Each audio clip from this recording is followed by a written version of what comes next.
Happy Thanksgiving and welcome back to high school football on AT&T Broadband. Tonight it's a semifinal matchup in the North Coast section as the Acalanes Dons battle the Miramonte Matadors. Dan Wall and Steve Sanchez as always. And Steve, tonight a lot of people see this as a battle of offense versus defense. We don't necessarily see it that way, but Miramonte has a very good quarterback in Taylor Humphrey. He's kind of set the tone for the team this season, and he's taken over for 4 very good quarterbacks who came before him. Yeah, he really is, Dan. I don't know what they do in these Orinda Hills to get these quarterbacks to come out of here, but he follows in the great line of 4 great ones, and the tradition continues. He's done a great job this year. He's really led them, been a great surprise to this team, and we're ready to rock and roll. It should be a great game on the Miramonte side of the ball. Great offense for Miramonte. Acalanes is known for their defense, but they also have a great running back in Tim O'Neill. However, we're going to focus on Zach Clark, the quarterback, who's a great athlete. Well, O'Neill, he's really a great runner. He's really stepped up this year, but Jack Clark is the key to this offense, Dan. He's a 3-way sports star, and he does everything. This guy's a great athlete, and it should be a good one. I think it's going to be who could run the ball and who could stop the ball. Very simple from Steve Sanchez. We'll be back in 3 minutes to bring it to you here on AT&T Broadband.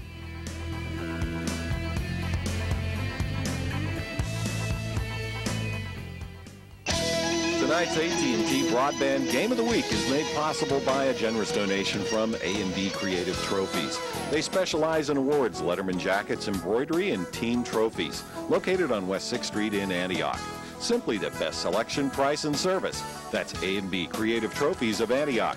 Mention the AT&T Broadband Game of the Week and receive 5% off your next order. Mazzei, Pontiac, Cadillac, Oldsmobile, Buick, and GMC Truck Company on West 10th Street. For over 50 years, Matt Mazzei and his courteous, no-pressure sales staff has helped thousands find the right car or truck for their particular budget and needs. That's Mazzei's in Antioch, the biggest little auto dealer in the West. Thanks again to all our friends from AT&T Broadband Game of the Week.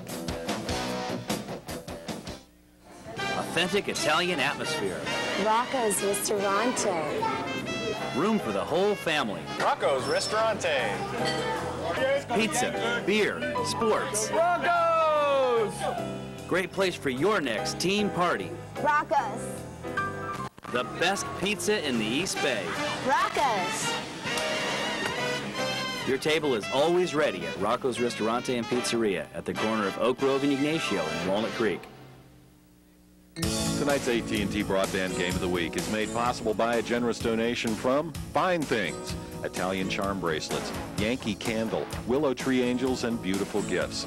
Wonderful cards in downtown Antioch. Aladino's Pizza, located on Sunset Drive, right off the Hillcrest exit. Aladino's Pizza has big screen satellite TV for all the big sporting events. Antioch's finest pizzeria. American Plumbing, your plumbing specialist on G Street in downtown Antioch. Sales, repairs, and emergency service. That's American Plumbing, serving East and Central Contra Costa County. Straight Line Builders, specializing in room additions, add-ons, and fencing. Let Jim Carey, a licensed general contractor, do the job right the first time. The New Mecca Cafe on Railroad Avenue in downtown Pittsburgh, serving Contra Costa and beyond for over 30 years. Eat in or order to go. Guillermo and his crew cook with pride. Furtado Heating and Air, sheet metal fabrication for your residential, commercial, and industrial needs on West 10th Street in Antioch. Thanks again to all our friends from the AT&T Broadband Game of the Week. What are you doing? What's it look like I'm doing, McFly? I'm changing my oil. Did Colonel Clink lose his hat? You're just mad because you don't got one. Listen, we got a game to do. It's not Monte Vista San Ramon, is it? No, it's Los Lomas. J.C. Lewis, remember the moms? We gotta go. By the way, Sanchez, are you changing the oil in your car or your hair? My car. You know what? It's late. We gotta go. Let's go.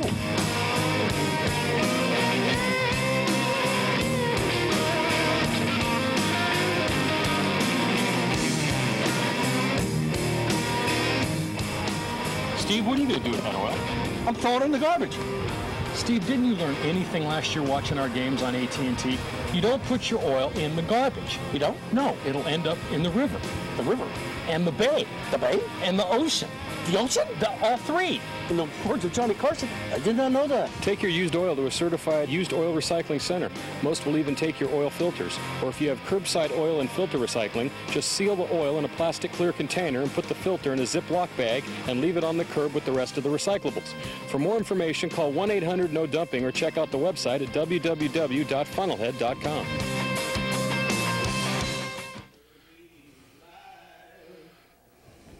so proudly we hailed at the twilight's last gleaming, whose broad stripes and bright stars through the perilous fight o'er the ramparts we watched were so gallantly streaming, and the rocket's red glare, the bombs were singing it, gave proof through the night that our flag was still there.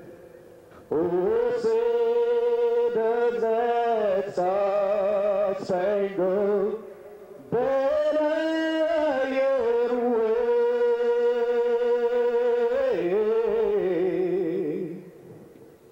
o'er the land of the free and the hope of the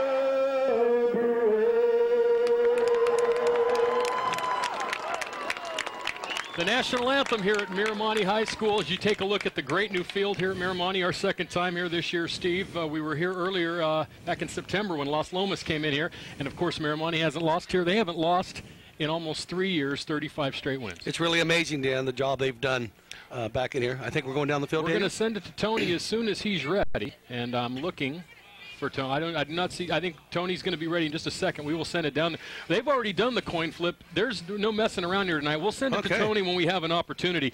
But Miramonte is going to kick off. Luke Sassano, you see him there in the picture, number 7 to kick. Acalanes will receive. And amazingly enough, Steve, Zach Clark is one of the deep men who happens to be their quarterback. The other deep man is number 4, Anthony Lawrence. Oh, Clark is hammered at the 15-yard line. I hope that we have the Acalanes offense. Let's throw it up there real quickly. We've had some just kind of trying to get ready after Turkey Day. Here's the Acalanes offense for you. Zach Clark, of course, is the quarterback for Acalanes. I guess we don't. There it is. No, there we go. There we go. We will have it. It's Acalanes off. There it is. Zach Clark is the quarterback. Tim O'Neill and Andrew Scroggy, the running backs. Phil July, Chris Gleason, the wide receivers. Dan Dixon, the tight end. Across the front line, Nelson Samina, Ferraris, White, and Bissell for Coach Thompson's Acalanes Dons. 8-3 on the season, and they take over. And right away, there's a penalty flag. Thank God for that. and that helps, Dan, because Spencer Barrows and Ryan Brewer, 43 and 47, was on that special teams. Go ahead, Daniel. Here's the Miramonte starting defense. Stakowski, Rich at left tackle, Kevin Weeks at nose guard, Craig Brandstad at right tackle. The linebackers, there's 4 good ones. Steve Hull, Kevin Hills, John Crowell, and Zach Lamon. Noah Kornblith going both ways tonight at one corner. Kyle Beanie, Tom Warner, and Daniel Rodriguez, the defense for Miramonte. And that penalty will set Acalanes back 5 yards. It'll be 1st and 15, and after this play, we're going to send it down on the field. And when they do 8 in a box, look for Kornblith to come up, Dan, and play tight. Clark to throw. He throws to July on first down, and July gets back most of that penalty, a gain of 6 on first down. Let's send it down on the field to Tony. All right, guys. Hey, the Dons have a serious monkey to get off their back. They're working on a nearly decade-long losing streak to Miramonte that includes a regular season game this year and a playoff game last year. Now, the Dons would love to get some payback here against Miramonte by knocking them out of this year's playoffs, but I'll tell you, if they don't get it done, that monkey could turn into a gorilla. Guys, back upstairs. Rich Stakowski. Dan was on the last play there on the tackle, number big 78. They're doing Stakowski. I was messing it up too, they told me. So, but one of the moms got me in the. Oh boy. Yeah, she said. Go ahead, Daniel. No more minestrone for you all if you can't get my son's the name soup right. Nazis got nothing on them people. That's some good stuff over there. Short run there on 2nd down. So I think we're all caught up now. That was O'Neill on the running off the right side. Dan picked up about a yard or 2, not a whole lot. O'Neill, great stats coming into this one, Steve. 1,153 yards, 16 touchdowns overall in the season, and a 5.1 average. He really makes things go, and he's a junior. Craig Brandstad was in on that play.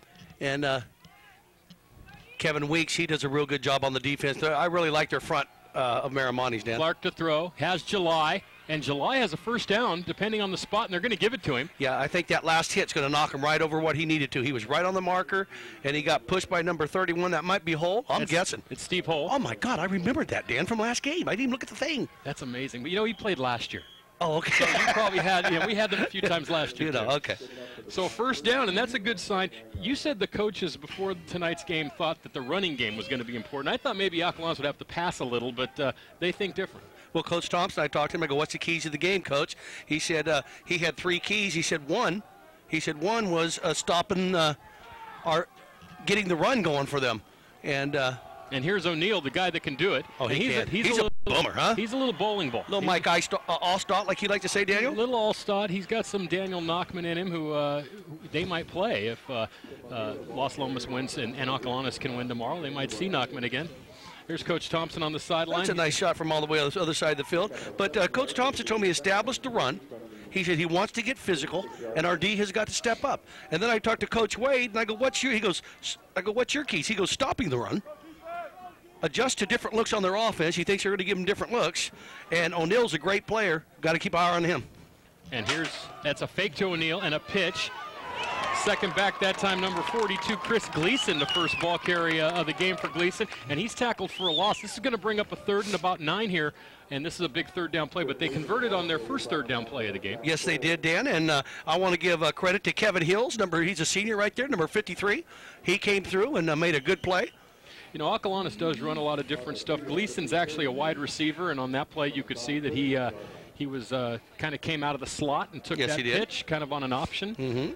So it's going to bring up, we're going to say 3rd and 8. The ball's at the 32-yard line. Clark, play action, rolling, throws, has a receiver open. That's a nice catch this time by Doherty. That's Pete Doherty, a junior, and another first down on the first drive of the game for Miramonte out to the 43-yard line. And Tom Warner was in on the play on defense, and that's a real big 3rd down conversion right there. It moves the chains. And the main thing right here, Dan, is let's watch the replay right here. He just gets a nice little fake. Nobody buys it, though. They know he's going to throw. Look at Clark. Steps real nice. Nice form. Right there on the numbers and real good concentration. Moves the chains, and it's keeping that high-powered Miramonte offense off the field right now. That's what you want to do. Exactly. They've moved the ball now for 3 minutes and 30 seconds of the first quarter. After when we have an opportunity, we'll talk about the earlier game and some of the games in this streak, and that pass is incomplete, intended for Gleason out in the flat. Steve, Miramonte has won 35 straight games. Yes. They have not lost since the opening game of the 2000 season. As we take a look at Coach Thompson to Vintage High School, you wouldn't have guessed that, would you? No, I wouldn't have. They I thought it was Granada, but you've picked Vintage. That's what I thought, too. 24-7 earlier this year. Miramonte right here on this field beat Acalanes. In that game, Miramonte threw for over 350 yards, but only ran for about 40. Conversely, Acalanes ran for 123, only passed for 54. Right. So that's why we thought maybe they might have to pick it up as we saw the coaches there. That was Coach Wade. Last year in the playoffs, 34-12 Miramonte, back in the days when this was a mud bowl. That's right. And, Dan, you know what? That last play by Clark, I liked that. He had nothing open. He just threw it away. He said, okay, I'll get rid of it. Clark gets hammered as he releases the ball. And guess who got him, Daniel? I'm going to say it's the big man, number 77, Kevin Weeks, in on that play, and that pass is incomplete, going to bring up a 3rd down. Kevin Weeks coming to a Division I school near you. Near you. Let's watch number 77. He just bull rushes, Dan, and gets him right in motion. Now, if that was in New England, that might be an incomplete pass or a fumble. With the green uniforms, the little green machine, as we like to call them, that kind of looked like the Eagles and the Niners the other night. Yes, it did. That was a travesty. Well, you know, that was a perfect time for a letdown, you know, and they had one. Right now is not a perfect time for a letdown for either of these teams. The loser goes home. Winner goes to DVC next Friday night. Clark to throw on 3rd down. Has a receiver intended for number 80. That's Phil July, spelled G-Y-U-L-A-I, Steve, just for your for my entertainment. For your entertainment. And that pass is incomplete. It's going to bring up a 4th down. And you know, Dan, Miramonte's defense kind of buckled down with. They gave up a couple first downs, ate a little bit of the clock up, and now we get to see a little bit of Humphreys and a little bit of Mr. Carey. And Carey's fun to watch because he really carries the load for Miramonte. Well, thank you very much.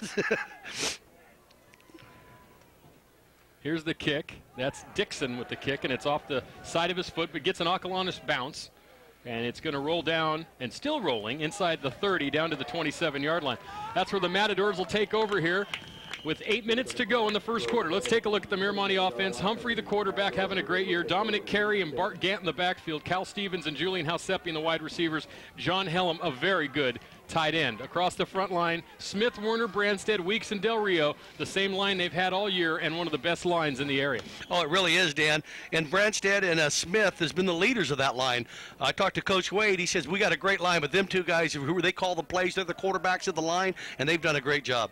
You can see Gant and Carey in the backfield, in the eye on first down. Humphrey to throw, throws in the flat. That's Hausepi, and he went one way, and the pass went another. They kind of... we're kind of off on the same page right there. It didn't seem to click. Here's the Acalanes defense. Scroggy, Samina, Boudreau, and Nunn across the line. Dixon, Deemer, and Bissell to the linebackers. Zach Clark going both ways with Derek Minetti, Kyle Sater, and Anthony Lawrence in the defensive backfield for the Dons. And you know, Dan, I had a little Boudreau with my turkey you had last a night. Boudreau. Yeah, a little Boudreau, 66 vintage. So it was very nice. Very nice. Very nice. Very nice Boudreau. Yeah. Yes. Not too much, just enough. I had a Sierra Nevada Celebration Ale. Okay. That's carry for no gain. Now, one thing as you can see, Deemer making the tackle. Deemer, real nice close on the defensive side. Go ahead, Daniel, make your point. I want to tell you about the stats as we look at it, especially looking at Miramonte's offense. Number 8 in the region, 3,412 yards, averaging 34.1. Now, these are regular season stats, Steve. They didn't update them this year. But Acalanes, number 5, only giving up 854 rushing, 1273 passing, 212 per game with 27 takeovers, and that's a very important number because Miramonte only gives up 206 yards per game, and they have 27 takeaways. Well, something's got to give, Dan. Takeaways was the word I was trying to say there. 3rd and 12, and that's incomplete. So Miramonte not on the same page here offensively to start the ball game, and that's going to bring Sassano on the field to punt. So far we're kind of feeling each other out here and trying to figure out what we're doing, and that's kind of weird, you would think, because these teams probably know each other very well. Oh, they know each other real well, Dan, and regardless of the situation, this is the playoffs, and, you know, once you get in this kind of atmosphere, the kids, you know, these are kids in high school, and they're a little jittery. But, you know, we've seen that last few games. But after that, once they get their feet underneath them and they get hit a couple times, look out for anything. So I see some points being on the board here tonight, that's for sure.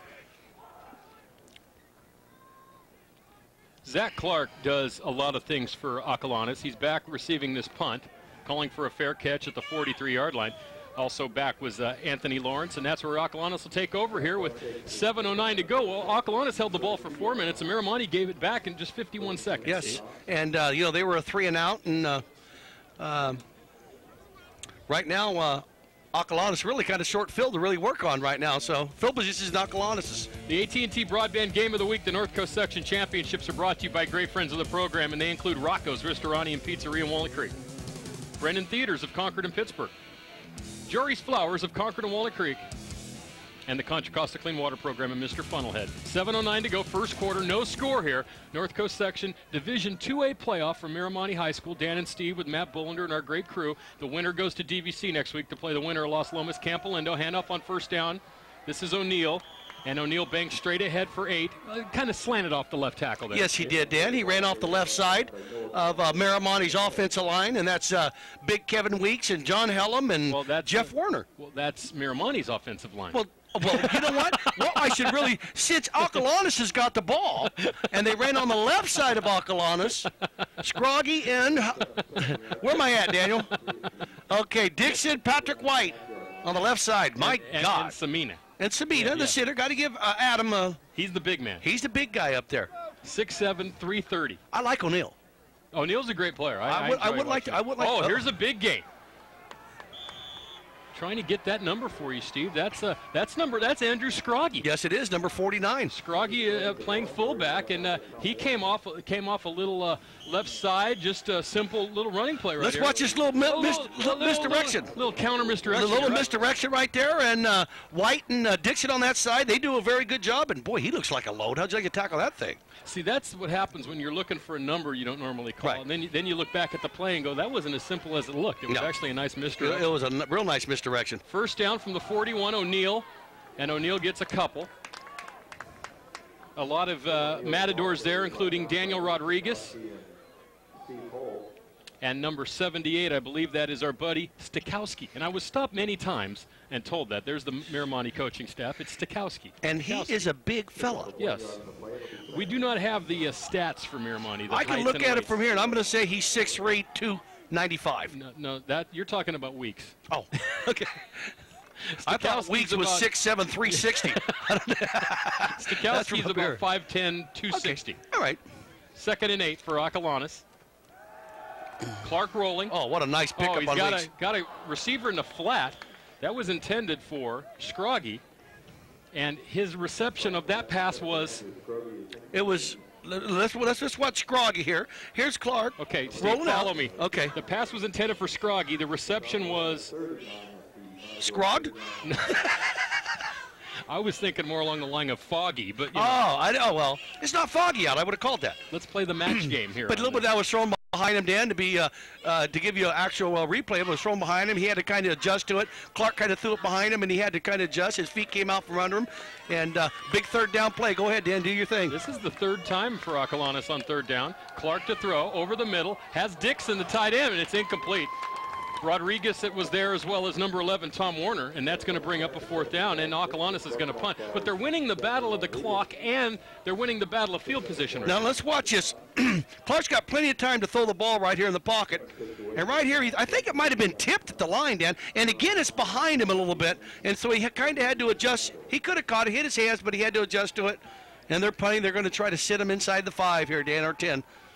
Cal Stevens is deep for, it's a fake. It's a short snap to Clark, and Clark with good speed is outside, and he's got a 1st down. Yes, he picked it up. And that's a great place to run a fake from there. Yes, it is. And especially with a guy with that kind of athletic ability. And how come we don't see that more in the pros? That kills me.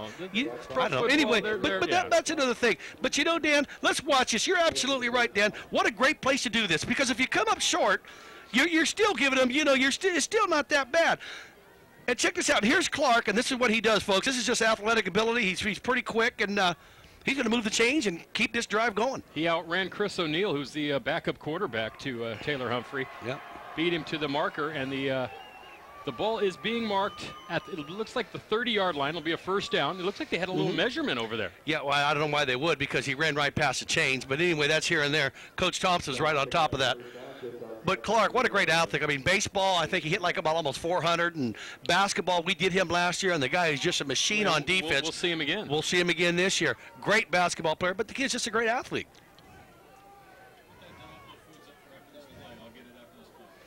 1st down, the ball at the 30-yard line. Acalanes trying to strike first here. There's no score in the ball game, 1st quarter. There's that little misdirection again, Dan, but on the other side this time. This time to Gleason, and Gleason is tackled for a short gain. Steve, we have a new sponsor tonight, and this fits right in since Acalanes is just down the street from Diablo Foods at 3615 Mount Diablo Boulevard in Lafayette and 10 Dana Plaza in Concord. Thanks to them for helping out and helping sponsor great high school football here on AT&T Broadband. Next week, we're going to for sure be at DVC on Friday night, Steve, doing the winner of this game against the winner of Los Lomas Campolindo. And there's rumors that we might have a 2nd game next week, but we can't talk about that. No, we can't. High Boy, am I excited. Negotiations are being done behind the scenes. Boy, I tell you. 2nd down. Pitch this time O'Neill. O'Neill with a hole, but a good tackle that time. Rodriguez, 33, yeah. Came up and made a nice tackle. Very nice one-on-one tackle. What do you think of the all-green? I love the all green. I like the all white. Let's watch Rodriguez right here close. Here's a nice pitch to. Is that O'Neill, Dan? That's O'Neill. That is O'Neill. And look at this one-on-one tackle. He shows him that, hey man, I can tackle. That's why I'm back here. But you don't want your safety leading your team in tackles. That is not where you want your guy making the tackle, because he picked up about 6 or 7 on it, and brings up a big 3rd down play down here at this end. They're getting close to the red zone, Daniel. It was about a gain of 5. But you were close. Well, I forgot the first one was no gain. So it's 3rd and 5 from the 25. And here's the same exact play to O'Neill, and pretty much the same exact result. As he is tackled, there's Rodriguez in there, and one of the big men, number 66. I think that's Branstad. Yeah. In there. So it's going to bring up a 4th and about 3, and they're going for it. Oh, sure. No doubt down about here, yeah. Why not? 3:26 to go, clock running, and as you mentioned, Steve, this is really for Acalanes. This is great, or Acalanes. Oh, sure. Clay Callum always gets on me when I don't pronounce Acalanes right, because he went to school there back in the 20s or 30s when he was there. But they're running the clock, time off this clock, and Miramonte's offense has only been on for 3 plays. They had 3 plays, yeah, 3 and out. In 9 minutes. 4th down, handoff. I think that's O'Neill again. It is O'Neill again, and they're going to move the change, Dan. And it's a first down. Yes. He just got over the 20-yard line. It's spotted at the 19. First down, Acalanes. 3 minutes to go first quarter, and the Dons are driving, Steve. Let's watch this replay right here. O'Neill on the left-hand side, Dan, of Acalanes' offense.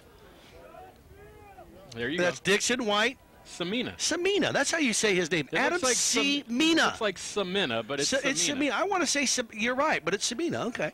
But they're doing a very good job. And you know what, Dan? Early, they're kind of winning the battle up front. The punch mouth football. They're kind of getting it done. You mean smash mouth football? Did I say punch mouth? Yes. That's me. Yeah. O'Neill. Now, that looked like a mugging down somewhere downtown Antioch right there. You know the thing about me, Dan? The things I say, people know I say I'm wrong, but they know what I mean. That's true. I just try to point them out for your mom and people who are watching. Let's watch the replay here. They like that left side. Go ahead, Dan. Has this ever happened to you? Look at that kick-out block. Right here. That looks like me when I'm leaving my house and my boy's trying to get some money out of my wallet when I'm going out the door. Warner was there to make the tackle. I also saw Landman in on that play. Boy, this is going to be big if they could right now, Dan, punch one in right now, get one on Miramonte, because look at this. Off O'Neill battling straight ahead. He's going to be close to another first down. They're going to mark it just short. It's going to bring up a big 3rd and 1 here with 1:46 to go. But I can't get over the fact that Acalanes has totally controlled the ball here in the first quarter. Oh, they really have, Dan. And number 50 for Acalanes puts a real nice block, and he's not on my, is that Deemer? Deemer, real nice block by Deemer, number 50 in there. You sure it was Deemer? Because he's not an offensive player. He is in there. Yeah, You're right. No, it was Deemer. I saw him throw a real nice block. And you know what, Dan? They are just doing what they want. You're ahead tonight. Well, you know what, Dan? The thing is I had that Nazi soup over here, and man, that was some good minestrone. Minestrone. Oh, you kidding me? That was fantastic. I said, and I have to mention Barbara Llewellyn and company. She's a student volunteer. She helps run the snack bar. They do a great job. Oh my God! Hand off to O'Neill. O'Neill's got a first down inside the 10. I'm going to say he's at the 5. They're going to spot it. It's going to be a first. Actually, there was a first down before that, Steve. I'm really, you know what? Yep. The turkey must have just thrown me off. Whatever. But Alex Del Rio, 69, did a real good job. Let's watch number 69 here on defense. And Cornblith, I think, too, Dan. Let's see who gets in there first. Let's see number 69. There's Cornblith, 20. The 69 wraps it up, Del Rio. But they are winning the battle up front. I thought the previous play they spotted him short of the first down. So maybe they actually someone. You know what, Dan? Tonight I'm you and you're me. You are totally messed up, and I am just like right on. I thought someone must have come in and moved the ball because I thought it was 3rd down. It's 2nd down, goal to go. Handoff to Gleason, and Gleason is tackled from behind. That was a nice tackle. Real that nice. Time. It was Hull was in there. Landman was there as well, and you can see Weeks because he's bigger than everyone else. Yeah, exactly. Yeah, you can't miss Weeks, but Zach Landman made a real good job here. Steve, this first quarter disappeared in about 14 minutes. I don't know what happened. That's it. End of the first quarter from Miramonte High School. No score. That's a victory in itself for Acalanes. Yes, sir. Acalanes, yeah. They're at the 3-yard line, and that's where they'll have the ball when we come back for the second quarter. No score here on AT&T Broadband. Tonight's AT&T Broadband Game of the Week is made possible by a generous donation from Brendan Theaters of Concord in Pittsburgh, featuring 14 screens of movie magic. All theaters have Lucasfilm THX digital sound systems and stadium-style seating. Catch the back-to-school movie special at their Pittsburgh location with rolled-back admission prices and a free concession coupon each week on the Brendan Pittsburgh website page. And RSC Rental Service Corporation in Martinez. RSC offers a wide variety of equipment specific to the petrochemical industry, as well as the general contractor and homeowner. We deliver straight to the site and have a fully trained staff of mechanics and office personnel to fit every need. That's Rental Service Corporation, 4030 Pacheco Boulevard in Martinez. Thanks again to all our friends from the AT&T Broadband Game of the Week. Frankie, what are you doing underneath your car? What do you think I'm doing? I'm changing my oil filter. Come on, let's go. The girls won't wait forever. As soon as I clean this mess up, we can go. Just toss it in the garbage over there, or in the storm drain. Boy, Chaz, you just don't get it. Whatever goes down the storm drains goes directly to the river, delta, and the bay. And most importantly, to your precious surf beaches. Do the right thing. Take care of your used motor oil and filter, and recycle it. The North Coast Section 3A and 4A East Bay football championships will be played at the Oakland-Alameda County Network Associates Coliseum Saturday, December 7th at 4 and 7:15 p.m. Come and see some of the top high school football players and teams in the country. NCS Football Championships, football at its best.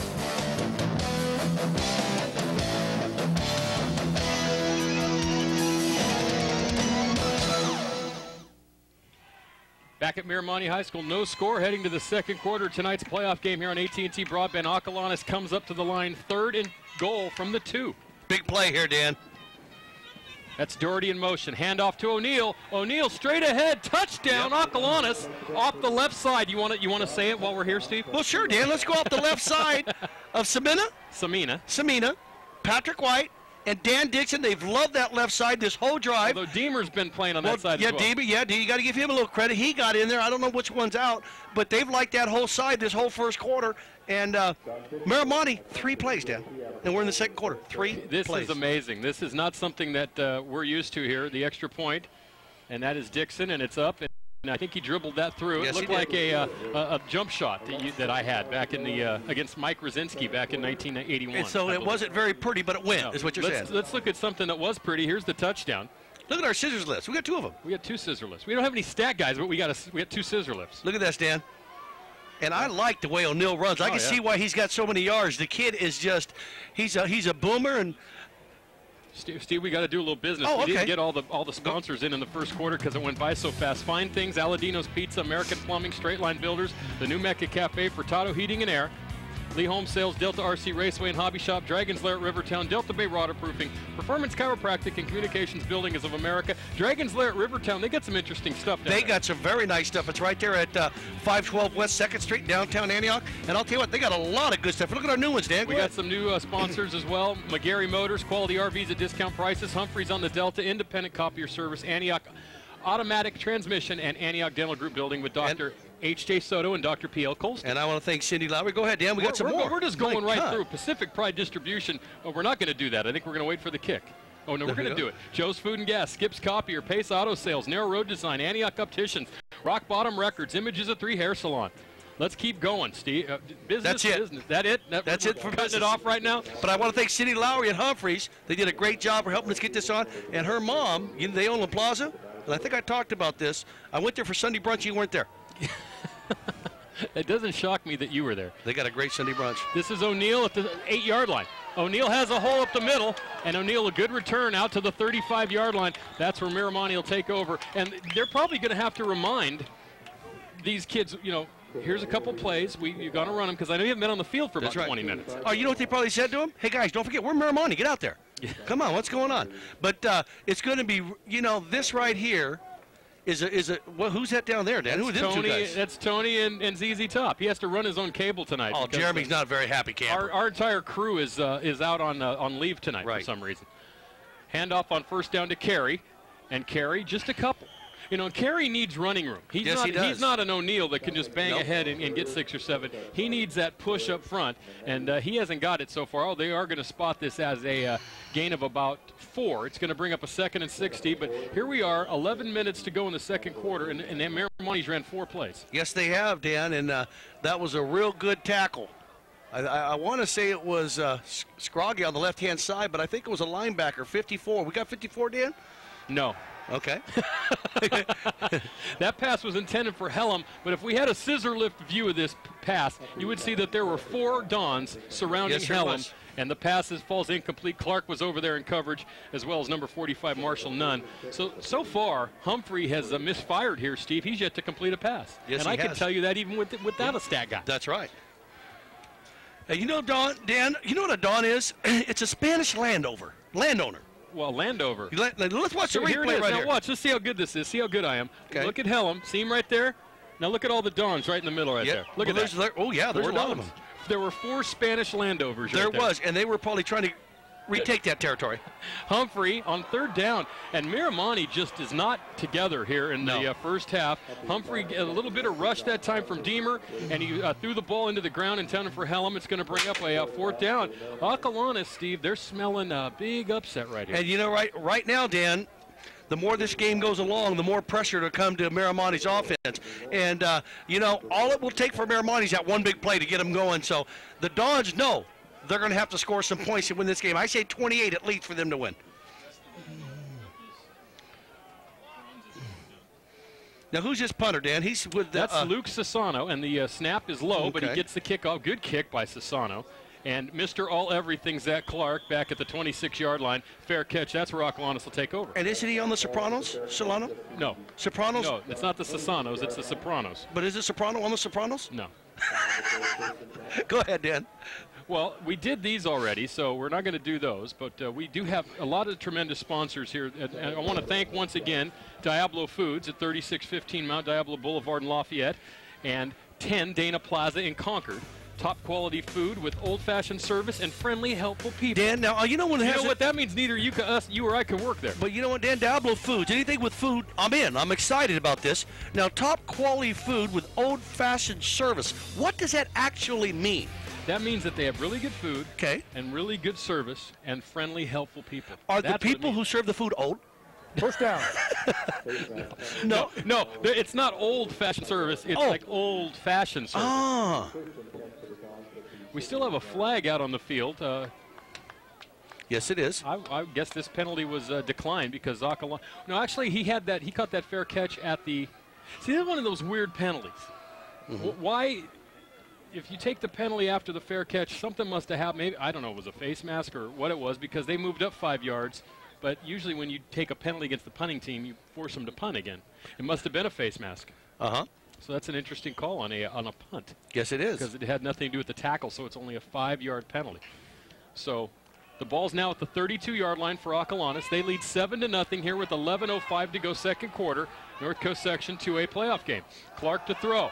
Clark has a receiver. It's July. Good coverage out there, but July makes the catch. Yes, Dan, and you know what? He made a very good, not adjustment, but he fought for that ball right before it got to him. It was very good coverage by Kornblith. I want to say he's number 20 out there. It was Kornblith. It was Kornblith. I don't know if we can get this on replay, but at the last minute, number 80, July, watch this, Dan, on TV. Let's see if we can't see him fighting for it right before the ball gets to him. Watch him, like, just kind of push him and go get it. And that catch would have been good in August or September. By July. Yeah, okay.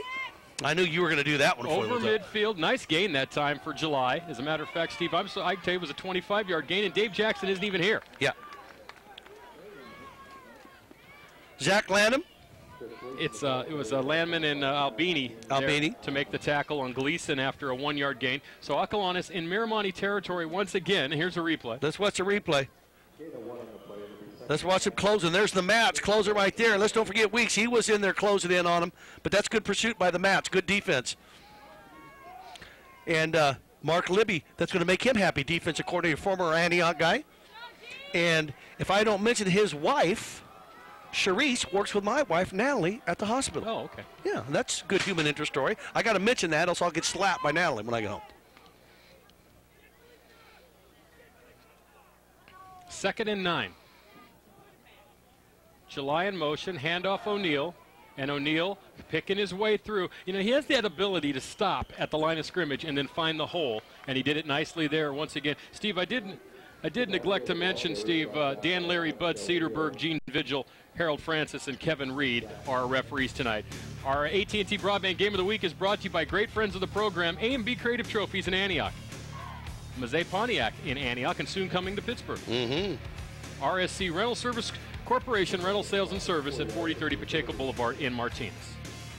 We have so many friends of the program, yes, we do, that we have to basically keep count of them. We have so many. 3rd down, O'Neal. And O'Neal, there's nothing there this time.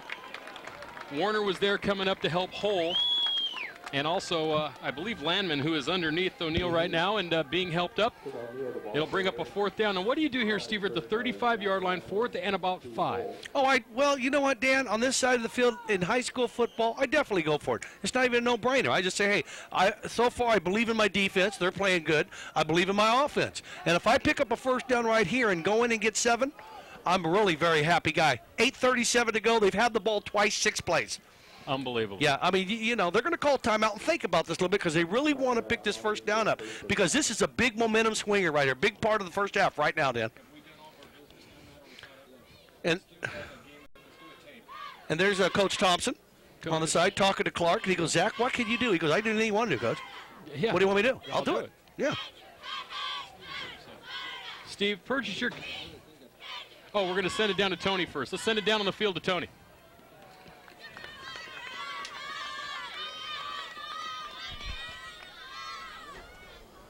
All right, guys, with the passage of Measure B, Miramonte is an example of what other teams, other football fields in the conference could look like. We got field turf, you got individual yardage markers, you got numbers painted on the field, and Acalanes, Campo Lindo, and Los Lomas would all get upgrades. And we've been to Acalanes earlier this season, and that field makes this field look like the Taj Mahal. Let's go back upstairs. And you know, Dan, I like to think we had something to do with that Measure B. We gave him some publicity on TV, and we helped him get it out there to the voters. So, hey, good for us. Well, if we helped. If we helped, good for us. If not, good for us anyway, because we tried. 4th and 5. Big play for Acalanes here. It's early second quarter. They lead by 7. Clark's going to scramble, and I think he's going to get another first down. Yes, he did. He knew exactly where he had to go and get out of bounds without taking the big hit, and Clark has now done that twice in this game. Yes, he has. He ran with the punt for the first down, and now he has scrambled out, giving us a little look at the Jeff Garcia type of skill that he has. Well, what he did, Dan, as you noticed, he didn't hesitate at all. When he saw that collapse on the right side of the line, he just took off and said, I could do this. So, real heads-up play on Clark's side, and Acalanes, just here we are, 8-19, moving the ball.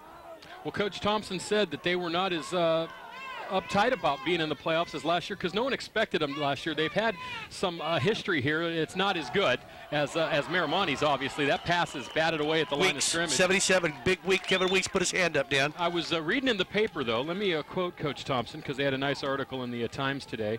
And he said, I think last year was new and it was something the school had never done. We'd never won a playoff game. This year was expected. And as you know, last year they won their first round game. This year they beat Dublin last week. Right. I'm not as nervous. The kids are not as nervous. We expect to be in the semifinals, and we expect to be in the finals. Yes, and that Dublin, where they avenged a loss earlier in the year, and to Dublin, Dan, and they lost 24-14, and they came back to beat them 49-28 in a big way. So that shows you how much your offense has improved. 2nd and 10, pitch to O'Neal. O'Neal cuts it back upfield, but good pursuit that time by the Matadors. Rodriguez was there. He read that very well. Coming up from a safety spot, Warner was there as well to make the tackle. Going to bring up a 3rd down. Additional friends of the program, McGarry Motors, Humphreys on the Delta, Independent Copier Service, Antioch Automatic Transmission, Antioch Delta. Group building with Dr. Soto and Dr. Colston. 800 C Street. Oh, we have more sponsors. Pacific Pride Distribution, Joe's Food and Gas, Skips Copier, Pace Auto Sales, Narrow Road Design, Antioch Opticians, Rock Bottom Records, Images of 3 Hair Salon. And you know who works at Antioch Opticians? Greg Vallejo. Greg Vallejo, the great Greg Vallejo. Because he bought me breakfast, he is the great. 3rd and 11. Clark to throw. Throws back for Dixon. Dixon breaks the tackle. And Dixon is going to get them into a pretty good position here on 4th down. You know they're going to go for it here, Steve. They're at the 25-yard line. You can see Weeks was over there as well as Stikowski. Stikowski, 78, went over there and just buried a Matt. He said, you're a Matt. You're going to be a Matt.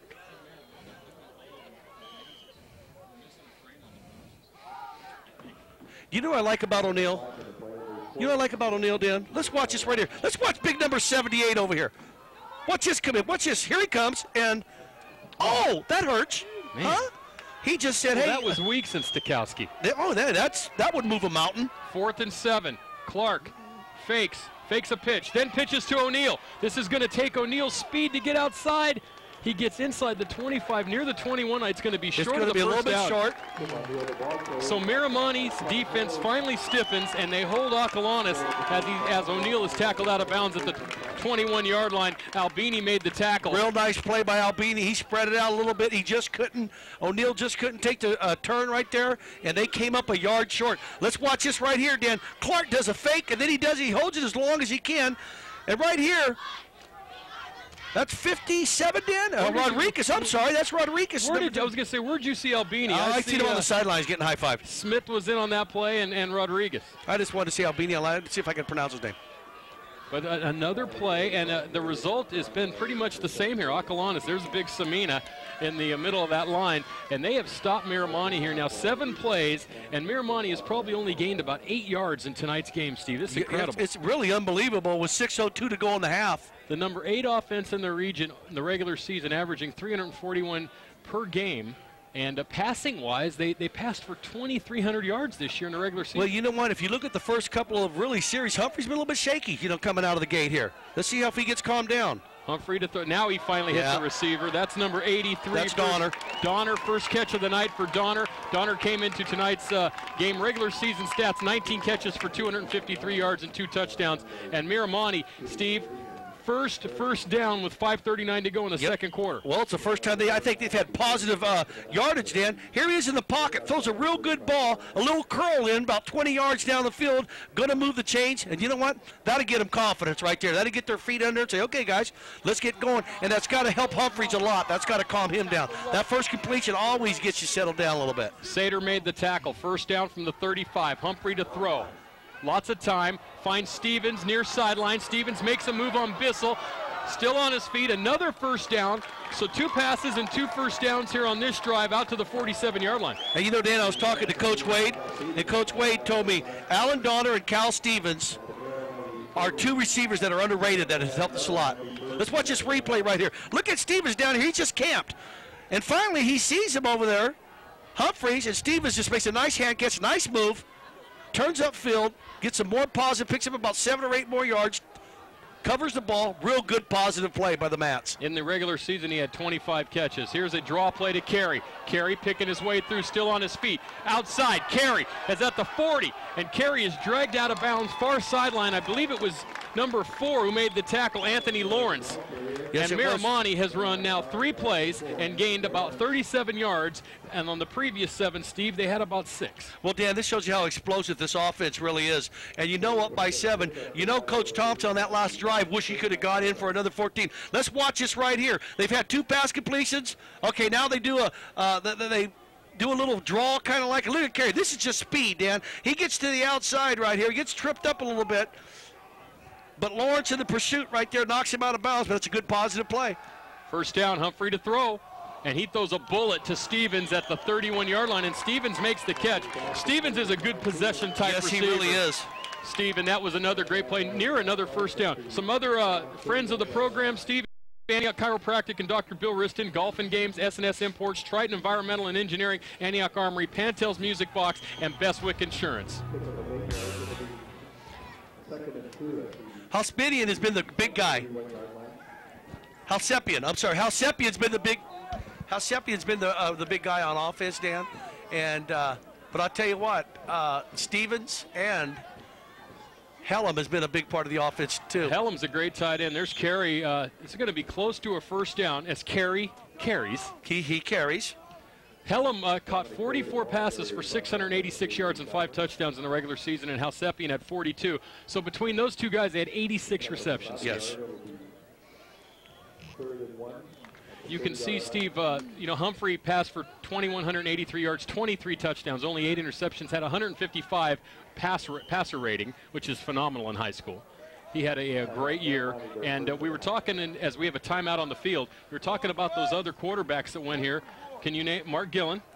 Dorsey. Ken Dorsey, Adam Smith. Yes. And Drew Bennett. There you go. Who's now playing with the Titans. Purchase your copy of the AT&T Broadband Game of the Week. It's a great memory to look back on today and into the future. And by the way, some guy from Hallmark started writing our scripts. Yeah. He also wanted me to mention that today's AT&T Broadband Game of the Week is a memory to share with your friends and family. Memories created today, remembered for a lifetime. That's kind of like, look at Carlin. Carlin retired from the A&T Team Broadband Game of the Week after 3 years, and he was a great guy and a great friend. Yes, he was. He was the guy, folks, if you watched our games, whose kid had the purple hair. Right. And any dad that lets a kid have purple hair has got to be halfway decent. Yeah, he's okay. There's the Miramonte cheerleaders. Oh, God, I got some information on the Miramonte cheerleaders, Dan. You ain't going to believe this. I really do, though. Ronita McCree is the head cheerleader. We only had Ronita last time. We got her last name, McCree. Ronita does a great job, and the kids love her. That's right, I do remember that. Oh, and there's an offside as Scroggy came across and touched one of the Matador linemen. Good ball, encroachment, defense. And it's going to bring up it's going to be a first down for Acalanes, for Miramonte at the Acalanes 25-yard line. So Miramonte has 3:32 to go and try to tie this one up, Steve. But you know what's amazing still when you look at this?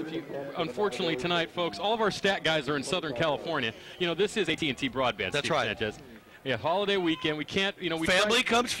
Family weekend. We're trying to do the best we can. But Miramonte still only ran about 13 plays. Yes, they have. So Acalanes has done their job. If they can get out of this with a tie in the first half, that would be great for them. Oh, what a hit. That's called being knocked off your feet right there. We're trying to Can you get that number down? I think of that truck that knocked him over? 49 or 45, I believe. It was none or Scroggy. Let's take another look at it and make let's sure see if we can. Let's get the credit where credit's due, because let's watch it. Here he goes. There's a big hole.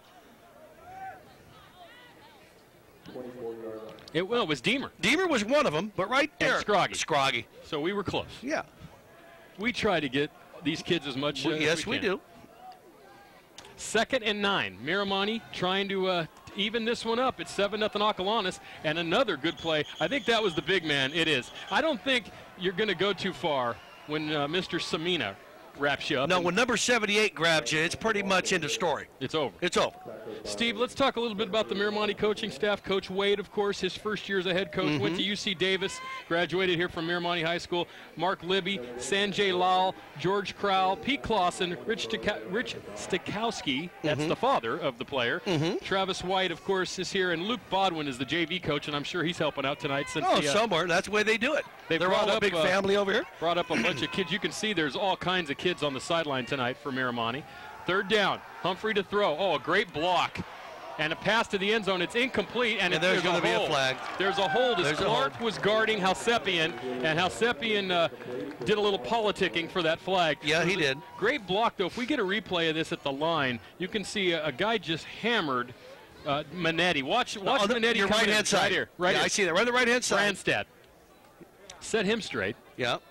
And under pressure, he had to throw it, and you could see just see the tail end of it. You can't really get to the hold, but actually he's been tried and convicted in this court. Steve, our ref tonight, Dan Leary, and he has the call. Holding against the defense. Okay. Captain? I like Dan. He kind of just like, It's very dry. Holding against the defense. You've seen it. I know it. Let's move forward now. Hey, Dan and Mark Libby, he's an Antioch guy, so we got a little connection at here. LMC. At LMC. A lot of these guys went to hold against the defense next to the 1st down. So a 1st down for Miramonte. They're going to spot it at the 15 with 2:10 to go in the first half. 7-0 Acalanes, and that's Randy Takahashi. I think I had that. Okay. I can, go ahead and say it. Takahashi. There you go. I can't do American names, but I can do Japanese names. Something is wrong with me, Dan. Ron Thompson. Here's a name. Bertiro. Bertiro. Yeah. Roger Fernando, Randy Takahashi. And, of course, Alex G. No one could pronounce his name. They just say his name's Alex G. He does the flute thing. Ron Rissy. The JV coach is Ron Martin for Coach Thompson. We'd like to get the coaches in. They do a great job. They put a lot of time in. And we have a lot of respect to everybody who spends their time with these young kids. And both these guys are nice guys to talk to. Yes, they are. Humphrey to throw on 1st down. Rolling. Wow. That was Scroggy was there, and I think Humphrey completed that pass. He did. Can you believe after all that? He rolled almost all the way to the sideline. Scroggy had a shot at him. Samina was over there, and he found Halsepian far sideline after a gain of about 7. It's going to bring up a 2nd down with 2 minutes to go in the first half. That play is called the Tina Turner roll right. Rolling on the river. Rolling on the river. Well, she didn't write that right song, here. By the way.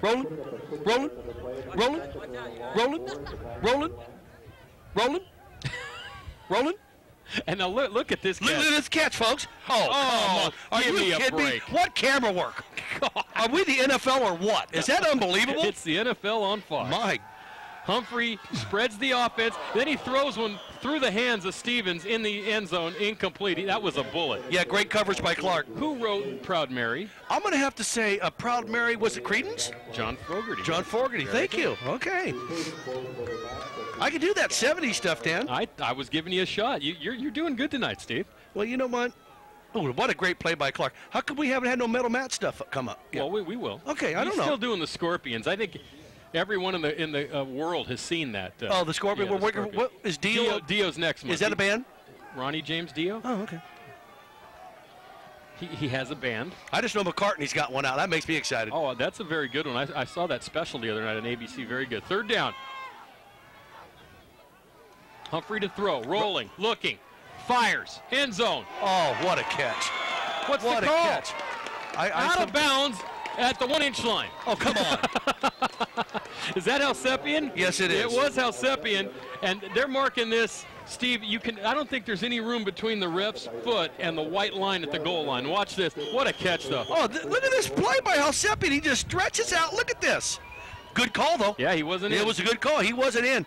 You know, sometimes you just got to say, hey, zebra, good job. That was these guys earn the right to call these games. That's right.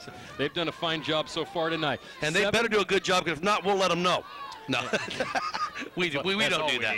No, we don't do that. 7-0 Acalanes. A minute to go here in the first half, which is amazing in itself. And Miramonte on the doorstep trying to tie this one up.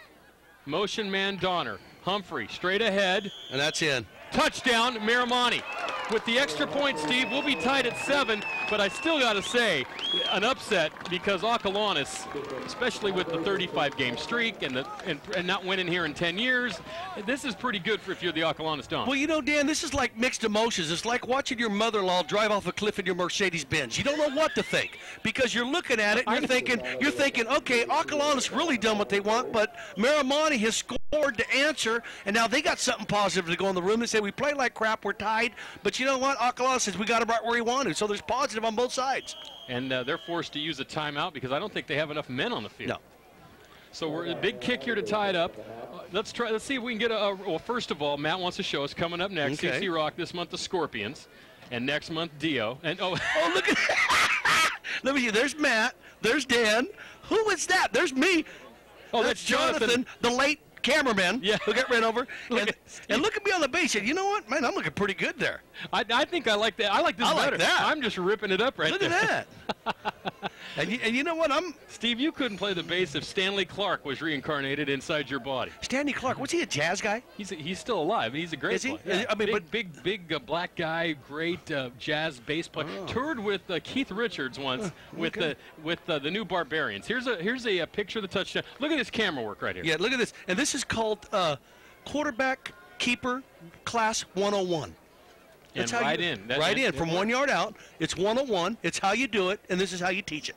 Well, I'll tell you, Acalanes is, if you want to look ahead of the second half. And he went behind Jeff Warner.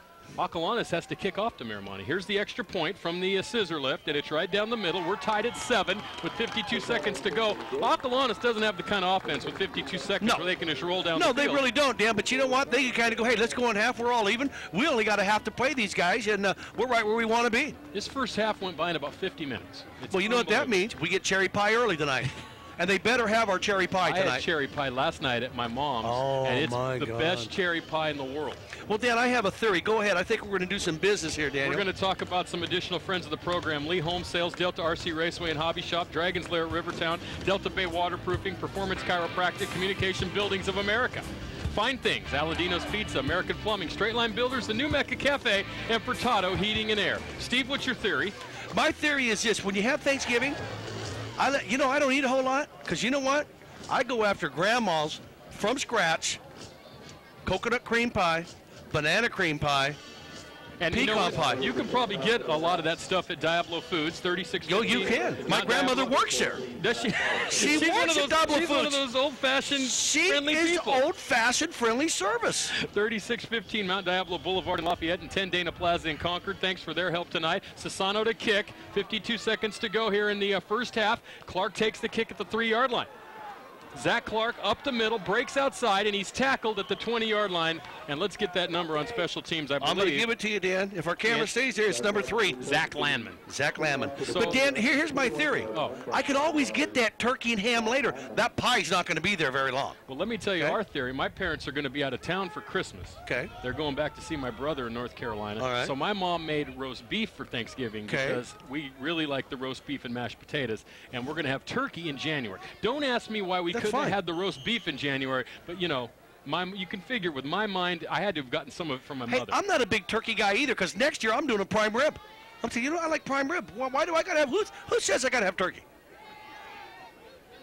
First down. Clark hands off O'Neal. O'Neal, a good gain, a first down, still on his feet, and if he can get out of bounds, and I think he did. He's out of bounds at the 37. But the clock's still running. Yeah, and everyone on the Acalanes sideline is pointing to the clock. Now they're going to want to put some time on, which they should, probably about 4 or 5 seconds. We'll see what happens. You know, Dan, I like O'Neal because he's like that Smith Barney. You know that old guy who goes, he earns it. He makes it the hard way. You know, he earns his yards. He does. They're adding time to the clock here, but look at O'Neal. Look at him. I mean, you know, he's just nothing fancy about him. He gets the ball, goes north-south, and he gets positive stuff. You know, I really like him as a running back. He's not no flashy, quick guy. He's just a big, strong kid, runs up the middle and gets the job done. Warner knocked him out of bounds for the first down yardage at the 37-yard line. 35 seconds to go here in the first half, 7-7. And a lot of people don't know about Warner is that he's related to the Senator John Warner. He used to go out with he's not. Elizabeth. No, he's not. Richard Burton, Elizabeth, what was her name? Elizabeth Taylor. Elizabeth Taylor. He's not. Senator Warner. You want to bet? His name is Warner. Oh, it's Kurt Warner. Kurt Warner, that guy who used to play in the... He's the quarterback for the Rams, and his name is Warner. W-A-R-N-E-R. That guy's name is Werner. W-E-R-N-E-R. Caught me in a lie. What can I say? You'd be trying. You'd be a good lawyer. I'd be a good judge because I'd have you in court every day. First down. Handoff O'Neal again. O'Neal's got yardage again. O'Neal, you're right, Steve. This guy, he doesn't go down easy, and usually doesn't go down on the first tackle. He's just tough. Now that, Steve, there were 35.8 seconds on the clock when that play started. Right. There's still 35.8 seconds on the clock. And Kevin Hills, our number 52. I don't have a 52. Where's 52? What's 52 on that? Let's see who made the tackle. I don't see 52. Okay, let's just... Might have been 53, Kevin Hills. It's 53. It's 53, I'm sorry. The North Coast section, Kevin Hills. 3A and 4A East Bay football. As I said last year, Foothill. That's okay. Last week, championships December 7th. That's next Saturday at 4 and 7:15. All right, Steve, go out on a limb during the timeout. Who's going to be in the 3A championship game? The 3A championship game, I'm going to have to say it's going to be, it can't be Miramonte. They're 2A, right? Yes. The 3A, I say it's going to be Foothill. No, they're 4A. Who's in 3A? San Ramon and Monte Vista. Are they going to do it? Oh, them two will be there. Them two quarterbacks, okay. Come on. And then we'll have a cage match after, out in the parking lot. Is Foothill going to beat San Leandro? No. So it's San Leandro and De La Salle? Yes. Okay. And then here, are you going to go out on a limb here? I'd like Miramonte. Okay, and how about... But I like Acalanes because they're nice guys, too, and I don't want them to beat me up. Well, you know, another nice guy I talked to him before the game is Coach Macy from Camp Lindo. Yes. He's a nice guy. Don't count them guys out. And Los Lomas is, they're all nice guys over here. We enjoy coming over to Yes, we do. Second down, Clark to throw. Looks down the sideline for July, and that was very close to... there was some contact there. That's one of them plays where it could have went either way. You gotta let it go. That also was probably not much of a catchable ball on that one. And that's a good no call. Good no call right here. Clark, he's getting some protection. And he kind of got a weird motion with his throw. You notice that, Dan? He's got to put a whip on it. He throws it out there. He Rob Nens it looks like. Yeah, he puts it back there. It's probably from his pitching motion. Well, hey, Zach Clark plays third base. He might have a job. Yes, he may. What are the Giants doing? I don't know. Just get Greg Maddox, and I won't worry about nothing. That's all you got to do. That answers everything. Third down and 2 from the 45 with 30 seconds to go. Clark to throw. He throws the sideline again to July this side. He said, you know what? I didn't like that what I saw over there, so I'm going to try it over this way. And that didn't work either. Albini with the coverage. And it's going to bring up a fourth down with 25 seconds to go.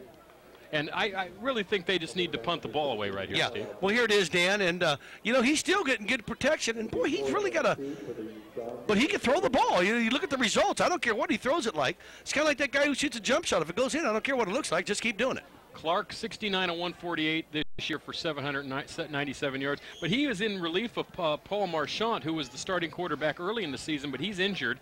And Clark, who was playing wide receiver earlier in the year, is back at quarterback. He was the quarterback last year. Dixon to kick, and Dixon a nice punt this time. It's going to go out of bounds inside the 20-yard line at the 19-yard line with 18 seconds to go. And you would think that right here, they're probably just going to take a knee. I think they would. But we know that after last week, that's not always the answer, is it, Steve? And, Dan, let's take this opportunity right here to give Steve Condon. Is that Condon? Condon, yes. Condon, our condolences. He's out with a broken arm, and he lost his father this year, Michael. He was running around Lafayette Reservoir, and he had a heart attack. And he lost his dad, and you see his jerseys hung up over there across the way, and they've dedicated the season to Steve and his father. And I think that's a great thing. It's a great story about kids getting together and saying, hey, we're with you, and we're thinking about you. Humphrey takes a knee.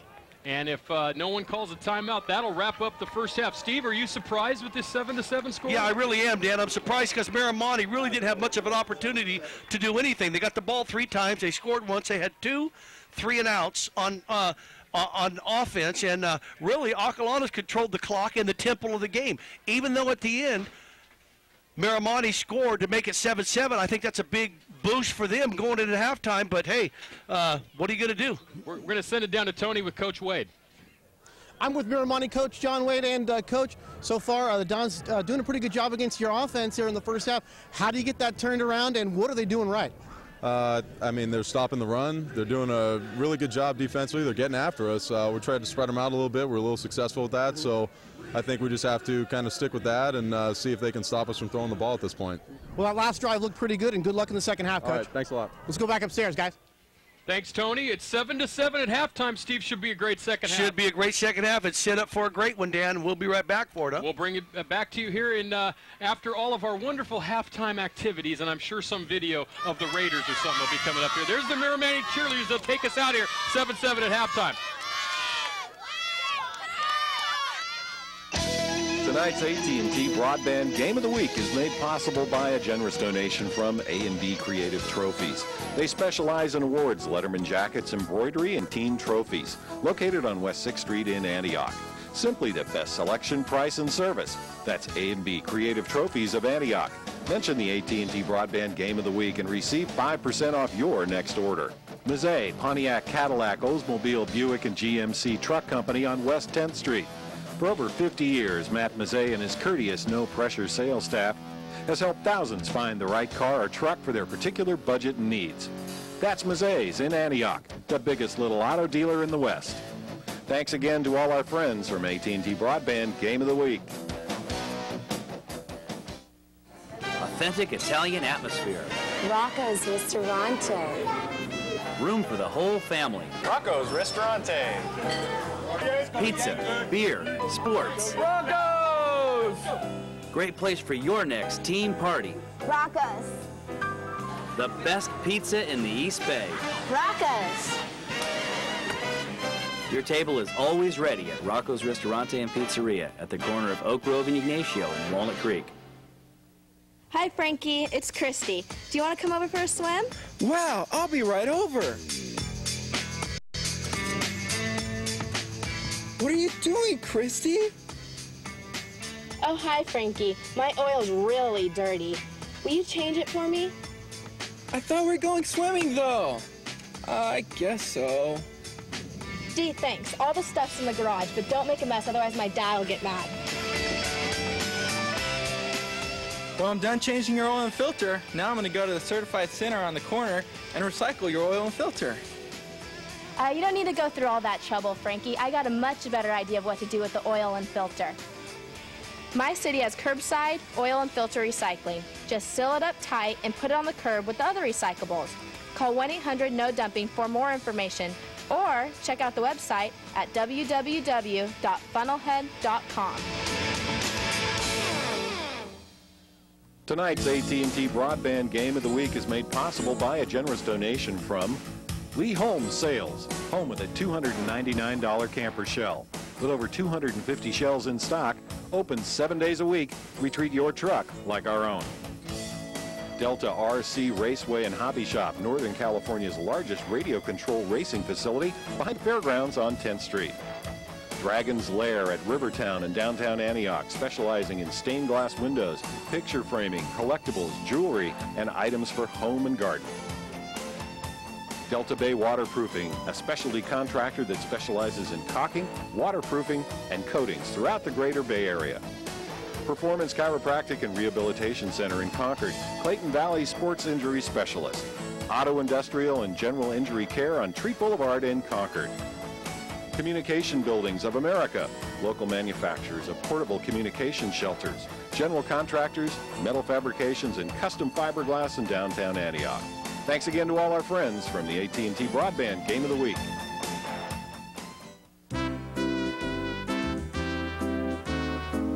Here, make a wish.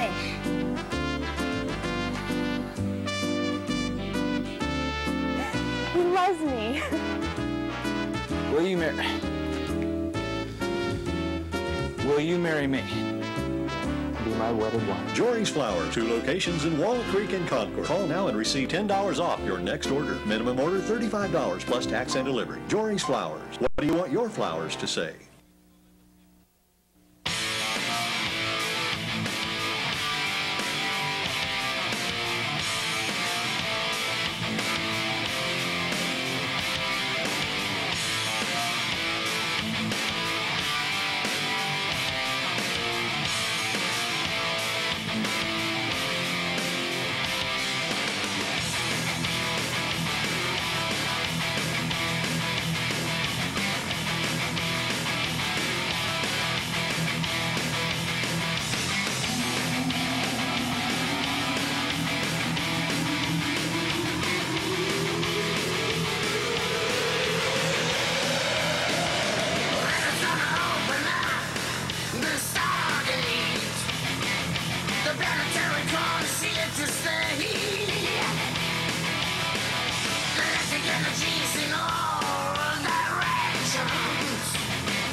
Back at Miramonte High School, the halftime score, Acalanes and Miramonte in a 7-7 tie. Dan Woll and Steve Sanchez. And Steve, by the grace of God, we have stats for you and some highlights. Yes, and it's amazing what prayer will do.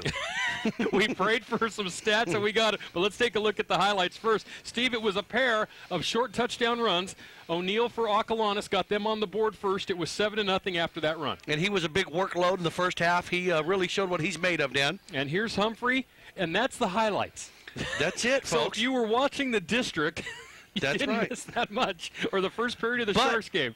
Go ahead, Daniel. I was just going to say, here's the stats. We actually want to thank the Miramonte stat people for getting us this. Acalanes dominating in the first half, 88 yards rushing, most of those by O'Neill, 57 yards passing for Zach Clark, 145 yards total, 9 first downs. Miramonte with just 14 yards rushing, 50 yards passing, almost all of them on that one big long drive where Humphrey led them down the field, scored the touchdown. They have 64 total yards, but it's 7-7, and they get the ball to start the third quarter, so you got to say Miramonte's in a pretty good spot right now. Well, you know, they're okay, Dan, but, you know, the big thing, you have no turnovers, so it's a clean game. 14 rushing yards for Miramonte. That's the big one that stands out to me. But, you know, they didn't have the ball that often, and they had 3 possessions, and on 2 of them they were 3 and out. They had, when I was looking at the stats, it was 3 and out, then they had the nice long drive, and that's it. 7-7 at halftime. We'll be back with the third quarter after this on AT&T Broadband. Tonight's AT&T Broadband Game of the Week is made possible by a generous donation from Brendan Theaters of Concord and Pittsburgh, featuring 14 screens of movie magic. All theaters have Lucasfilm THX digital sound systems and stadium-style seating. Catch the back-to-school movie special at their Pittsburgh location with rolled-back admission prices and a free concession coupon each week on the Brendan Pittsburgh website page. And RSC Rental Service Corporation in Martinez. RSC offers a wide variety of equipment specific to the petrochemical industry, as well as the general contractor and homeowner. We deliver straight to the site and have a fully trained staff of mechanics and office personnel to fit every need. That's Rental Service Corporation, 4030 Pacheco Boulevard in Martinez. Thanks again to all our friends from the AT&T Broadband Game of the Week.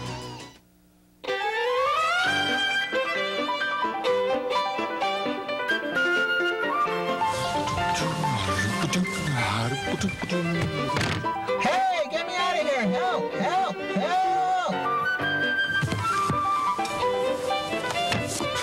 Wow, a filter that talks. Wow, a human that doesn't know throwing an oil filter in the garbage can will pollute our landfills and our environment. I've got a better plan for the future of Mr. Filter. After changing your oil and filter, place the filter in a sealed plastic bag. Make sure it doesn't leak, and take it to a certified used oil and filter collection center. They will then properly dispose of Mr. Filter in an environmentally friendly way. Hey, wait a second. Don't close that door. Don't close it. Whoa! Recycle your used oil filters for a cleaner future. For more information, call 1-800-NO-DUMPING or check out my website at www.funnelhead.com. Tonight's AT&T Broadband Game of the Week is made possible by a generous donation from Fine Things, Italian charm bracelets, Yankee Candle, Willow Tree Angels, and beautiful gifts. Wonderful cards in downtown Antioch. Aladino's Pizza, located on Sunset Drive, right off the Hillcrest exit. Aladino's Pizza has big screen satellite TV for all the big sporting events. Antioch's finest pizzeria. American Plumbing, your plumbing specialist on G Street in downtown Antioch. Sales, repairs, and emergency service. That's American Plumbing, serving East and Central Contra Costa County. Straight Line Builders, specializing in room additions, add-ons, and fencing. Let Jim Carey, a licensed general contractor, do the job right the first time. The New Mecca Cafe on Railroad Avenue in downtown Pittsburgh, serving Contra Costa and beyond for over 30 years. Eat in or order to go. Guillermo and his crew cook with pride. Furtado Heating and Air, sheet metal fabrication for your residential, commercial, and industrial needs on West 10th Street in Antioch. Thanks again to all our friends from the AT&T Broadband Game of the Week. Yeah, I thought it was better. Look at her, man. You're right. You don't stand a chance. I'll be right back. Jory's Flowers, 24-hour phone service, 7 days a week. Call 1-888-400-ROSE. These are gorgeous. Would you like to go out sometime? Yeah, I'd love to. Hi. Can I get those right over there? Yeah, those right there. Jory's Flowers, what do you want your flowers to say? Back at Miramonte High School, the halftime score, Acalanes 7 and Miramonte 7. And Steve, let me ask you a question. Okay. Would you have had a chance with that girl even with the flowers? Well, I could tell you this. My wife, when I met her, was prettier than her. She's very pretty. Yeah, and so I had a chance with her, but that girl's old enough to be my daughter, so I don't think about now. Oh, yeah. Well, I don't want a chance with her. I got my wife, and I got kids who are pretty as that girl. You know who wants to go out with that girl on the camera is our stat guy. Maybe he is. Maybe that's what DeCambra. He loves that blonde girl in the ads, and maybe, who knows, he called her. Let me tell you something. If the camera put 2 bolts in his neck, people with torches would be chasing after him, all right? That's how cute that guy is. Oh, boy. Halftime, folks, and the teams are about ready. They're going to come back onto the field. We're going to send it to a quick break talking about North Coast Section championship games, and we'll be back with the second half. The North Coast Section 3A and 4A East Bay football championships will be played at the Oakland-Alameda County Network Associates Coliseum Saturday, December 7th at 4 and 7:15 p.m. Come and see some of the top high school football players and teams in the country. NCS Football Championships, football at its best.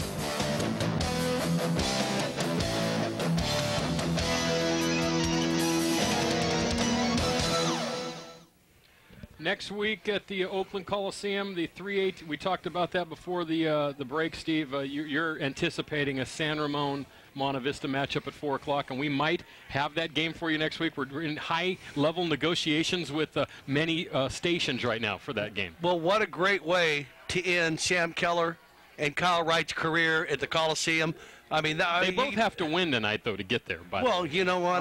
Tonight and tomorrow. I wouldn't bet against either one of them guys. Oh, no. I'm just saying that you don't want to. No. Especially Monta Vista playing Bishop O'Dowd. Here's a team that has been there before. Here's the Acalanes Dons, and they're about ready to bust through their sign. Miramonte will bust through theirs, and we'll be back with the getting ready for the second half here. But 7-7, Steve. This game is going pretty much to the form of what the coaches thought would have to happen for Acalanes to have success. Exactly. Coach Thompson said we have to establish the run and be physical, and the D has to step up. They've done all 3 of those things. Coach Wade said that stopping the run, they really haven't done that good of a job of it.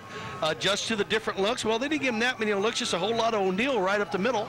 And he said Zach Clark and O'Neal are the 2 guys we got to worry about. Zach Clark's a great athlete, and he's just a great runner. O'Neal, there's nothing flashy about him, but he's a great runner. And so far, both these coaches do what they were talking about. O'Neal is just a junior, too, and he'll be back. And so is July. So July and O'Neal will be on that offense next year at Acalanes. Miramonte, of course, a lot of juniors over there. Werner, Smith, Stevens, Carey, and Humphrey all coming back. And there's a rumor going around, Steve. Yeah. And we're not going to we're not telling you this is for sure, but there's a rumor going around. Miramonte and the Pittsburgh Pirates are trying to get together to have a game next year and maybe start a series. Wouldn't that be something? That'd be amazing. But it sounds like to me what you're saying is that July will be coming back in September? July will be back next September. Oh, okay. Yeah. I think I followed that. Because I know I went out with you one July and came back September. Back in Down our to days. Tony. All right, guys, how about that Dons defense giving up only 7 points to Miramonte in the first half? Now, Miramonte, a team that scored 42 in a win against St. Mary's last week, and in the last 2 games against the Dons combined, they scored 58 points. The Don defense rising to the occasion, guys, trying to get that Miramonte monkey off their back. Let's go back upstairs, guys. You know the thing about him, Dan? What's that? I don't want to go to Starbucks and have no cappuccino with that guy. I mean, Tony will. I mean, he'll do it to you. Tony does have a bubbly personality. Let's say that. He does. Here we are. Hey, we got to poke our head out. There we are. Look at the head on this guy. Whoa. But you know, Tony, ever since that rally monkey showed up, it's got a thing for monkeys and gorillas. I got to tell you a funny story. Remember last week when he said the game should have been called? Well, he should be good. If it was the price fight, Ferris Anthony called me and said, I just booked my first match in wrestling in March. Me and Tony. Oh, he was Tony. Ferris and Tony. Here's look at this. It's the Scorpions and it's the Dorkians. Okay, okay. Scorpions, Dorkians. There we go, right there. Matt and Jonathan and Dan and I think I'm the lead guitarist, but that makes sense. That makes sense. And me with that slim body on bass, that's me all the way. That guy, if he wasn't 6'7", he could fit inside you. But can you tell me what's that on his head? He wears one of them little rags, little do-rags. Oh, okay. That's Ralph Rickerman, the bass player for the Scorpions. Okay, Dan, name all of them across. Klaus Meine, lead singer, to original. The left to right. That's Matthias Jobs, who's a guitar player for 20 years. That's Rudolf Schenker and Ralph Rickerman. New cable guy, we just brought him out of the stands. He gets free soup. Steve, Klaus Meine and Rudolf Schenker have been in the Scorpions since 1968. Whoa. 34 years they've been together. We're going to meet at the center of the field, the captains. Great shot from the scissor lift as we get ready for the second half. And Miramonte's going to get the ball. So Acalanes has to come out and establish that defense the way they had in the first quarter. Well, Dan, you know what? Their defense really did a great job, and their offensive line did a great job in the trenches. Let's listen to them, Dan. Which way do you want? Which way do you want to kick? That. We'll kick this way. You want to kick that way? Okay, get your backs there. Okay. I love kids at this age. Green receiver way. Come in back in here. It's a good first half. I only had one instance where some guy was in somebody's face. Just make sure we have none of those during the second half, okay? You got me? All right. Good job. Now, that's a good referee doing a job right there. He did a good job. He did a great job. He's saying, hey, guys, come on. You guys did a great job the first half. Let's keep it clean. There's only one incident with someone getting in someone's face. But did you see him ask? And that was here in the booth. Yeah, and Dan, did you see him ask him which way you want to kick? I look at my son, and I'll tell him things just like, son, can I just, which way do you want to do it? He'll go, huh? I don't know. It's crazy. Next week, the winner of this game and the winner of tomorrow night's Campolindo. Oh, we're still working on that.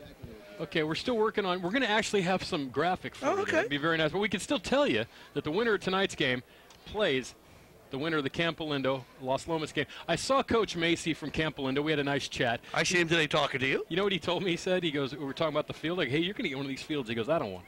I want mud.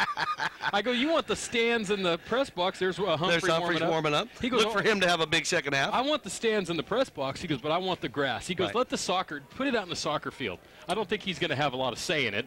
But you know what? One thing about the fields like this, Dan, I was walking on it earlier, and it's sure got a great feel to it. You know, you walk out there, and there's no kind of slipping. It's just like a beautiful turf. Of course, I can't run, but I walked on it very well. And it's very, nicely painted, and you can play soccer on it. Lasts for 10 to 15 years, and you don't have to water it, and you don't have to, you can. This thing looks just as brand new as it did back in September. Yes, it does. We're ready to go here with the second half, tied at 7. The winner goes to the North Coast Section 2A final. This is Carey back receiving the kick at the 20-yard line. That was a short kick. And he's tackled, nice tackle by Doherty on special teams for Acalanes. Miramonte takes over at their 30 here in the third quarter. Steve, this is, I have a feeling this one might go down to the wire. Well, Dan, it's got the makings of that. The first half was kind of like Acalanes football. They controlled the tempo. They did what they wanted to do. Miramonte really didn't get untracked. So the second half is going to be very interesting because this is it. The loser goes home. Humphrey to throw. Has time. Oh, Stevens was open, and Stevens would have been gone. Yes, he was. And the coverage by Sater, but he had Kyle Sater was on him, and Sater was on him, but he had a couple steps. Let's watch Sater with him here, Dan. He would have to put this ball in a perfect place, but if he did, he definitely had him. He had him by a couple steps, just out through him. You're absolutely right. That was that would have been a big play right there. That's the kind of big play, quick strike offense that we talk about that Miramonte has. Steve, yes, you're there you go. You're very good. Steve, you're doing very well tonight for some reason. Well, you know what it is, Dan, you had last night? Well, you know what it was? I did eat a lot. Humphrey to throw, and he overthrows once again. This is Donner, and coverage that time by Kyle Sater. And, he did a real good job on that. I don't know if we get that on replay, Dan, but he did a curl in from about 20 yards out, and he kind of lost his footing, and in the middle of his route, he went down. And so it looks like we're going to have a third down play here, a big third down for Miramonte early. The Dons have really played well. They really have. We haven't seen Kornblith in the backfield for Miramonte. He was the leading rusher this year. And we have some updated stats. 563 yards for Kornblith, 454 for Carey. But Carey gets the start here tonight. But they only had 14 yards rushing in the first half, and they haven't come out exactly on fire here in the third quarter. Humphrey to throw, and he throws. This looks like, is this Groundhog's Day from the first quarter? I don't know, but the first series is kind of like Humphrey's just a little bit off on his passes, and it looks like to me the receivers, they're not on the same page. They're curling in, he's throwing it to the out. Same thing happened in the first half. They're just kind of misreading each other. They're not on the same page, but let's see what Acalanes does on offense. Sassano to punt. Clark and Lawrence back deep. One thing I like about this game, Steve, there's not a lot of guys playing. It's about the same 20 guys on each team. So I'm starting to really get to know them very well. And what a great scissors lift shot. I'll tell you. It's like the Eagles and the Colts playing here tonight. That's right. And this is a short punt, and it bounces to Lawrence, and it's on the ground. And Lawrence picked it up. Oh, man. That was one of those get away from him. Yeah. And he didn't get away from it. And luckily for Acalanes, Lawrence, watch this replay, Steve. He picked this up after it touched him right here. Yeah, right here, right there. He kicks it. And, boy, he just scrambled. He's lucky, really, to get it. Man. And he should have just fell on it because you can't get up and run anyway. But The AT&T Broadband Game of the Week, the North Coast Section Championships, are brought to you by great friends of the program, Rocco's Ristorante and Pizzeria in Walnut Creek, Brennan Theaters in Concord and Pittsburgh, James Bond, Jory's Flowers at Concord and Walnut Creek, and the Contra Costa Clean Water Program, and Mr. Funnelet. I might have said Concord and Walnut Creek on Brennan. It's actually Concord and Pittsburgh, Steve. But I did see the James Bond movie last week at the Brennan in Pittsburgh, and it was a great time. O'Neal on first down, and he only gets maybe a yard. You can see Mr. Brandstad. Yeah, big number 66 right there. Sending his regards. Yes, he can. He's covered his territory like a wild cat in the thunder. Wildcat in the thunder. The thunder. What's thunder?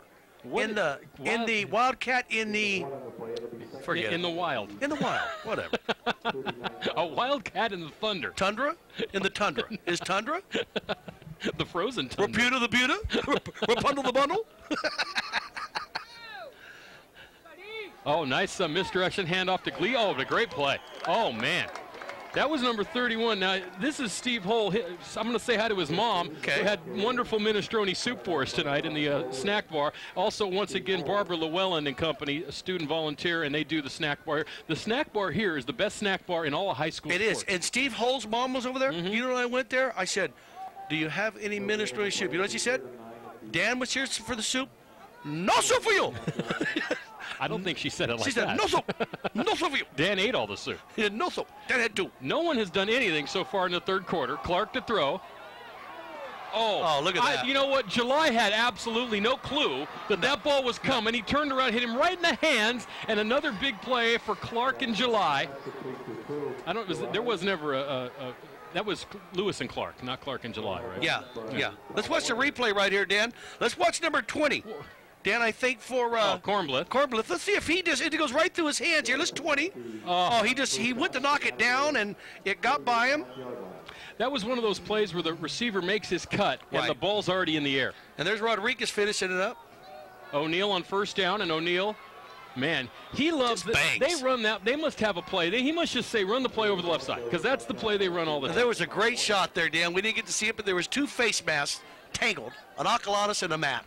It was unbelievable. They were sitting there, and they said, I can't stand this, get away from me. They run that play over the left side. They really do. That little misdirection, that's really nice. Kind of, you know, misdirection or just a little run off the left tackle is all they're doing. I mean, it's nothing really fancy, but he's amazing. And then we had a timeout, and now we're winding the clock here. It's going to be second down.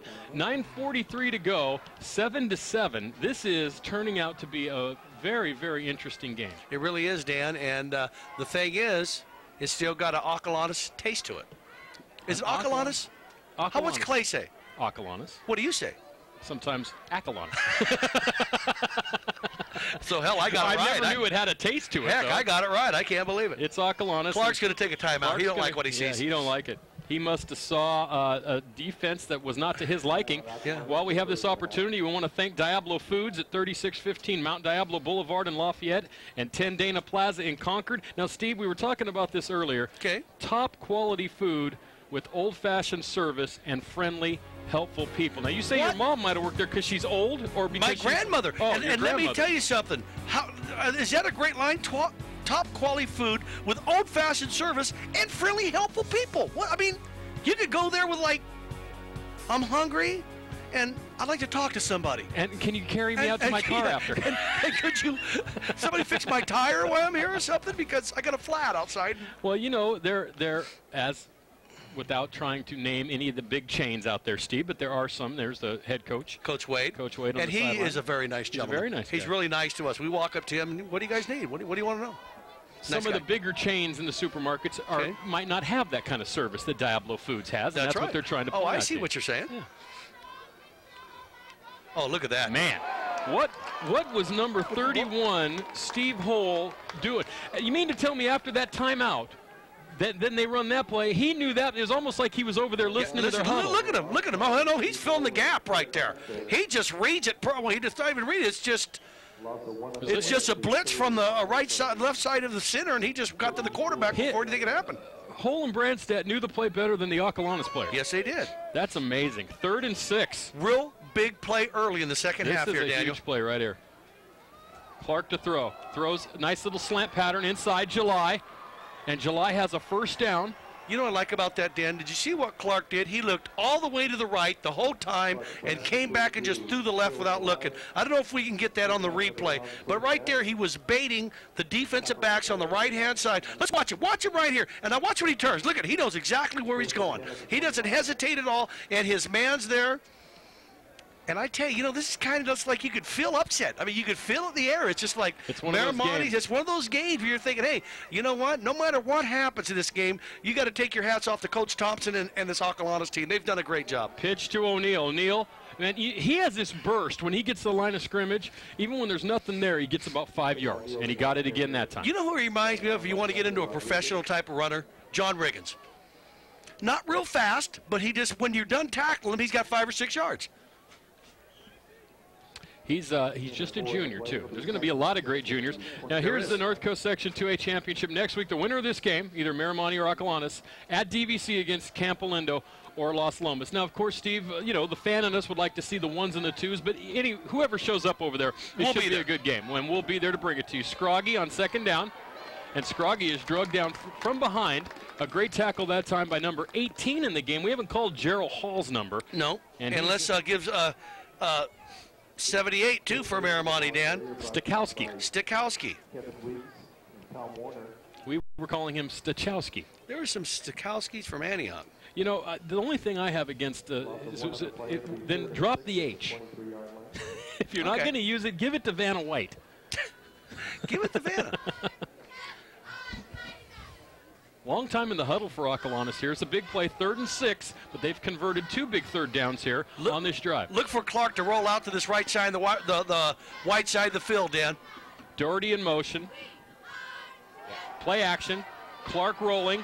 He's going to run for a first down for the 3rd time in this game. Like I said, watch Clark on the short side of the field when he rolls out. That's unbelievable. He has been unbelievable in this game so far. He's really played a great game. He was the starting quarterback last year, as you mentioned. Paul Marchant started earlier this year for the Dons, and he got hurt, and they put Clark back in there. I asked Coach why he wasn't the quarterback. He said, well, we wanted to get all of our best athletes on the field, and you can see, this guy's a great athlete. Oh, he is. Here's our scissors lift right here. He looks around, and right there, he just feels the pressure from the other side, and right here, he's just getting positive yardage and moves the chains. Steve, how many times have I said pitch to O'Neal? I'd say 20, 21. Pitch to O'Neal, handoff to O'Neal. They don't do a lot on this team. I mean, there's not a lot of stuff. They're throwing to July. They're pitching to O'Neal, and Clark's running the ball. That's basically their offense. But they have done a good enough job to keep their hands on the ball for almost this entire game so far, other than one long drive. And not only that, Dan, you're absolutely right. The main thing they've done, why their offense has been off, Miramonte's offense has been on the sidelines just chopping at the bit. Now, when they get out there, it's like the pressure's on them more and more because they got to do something.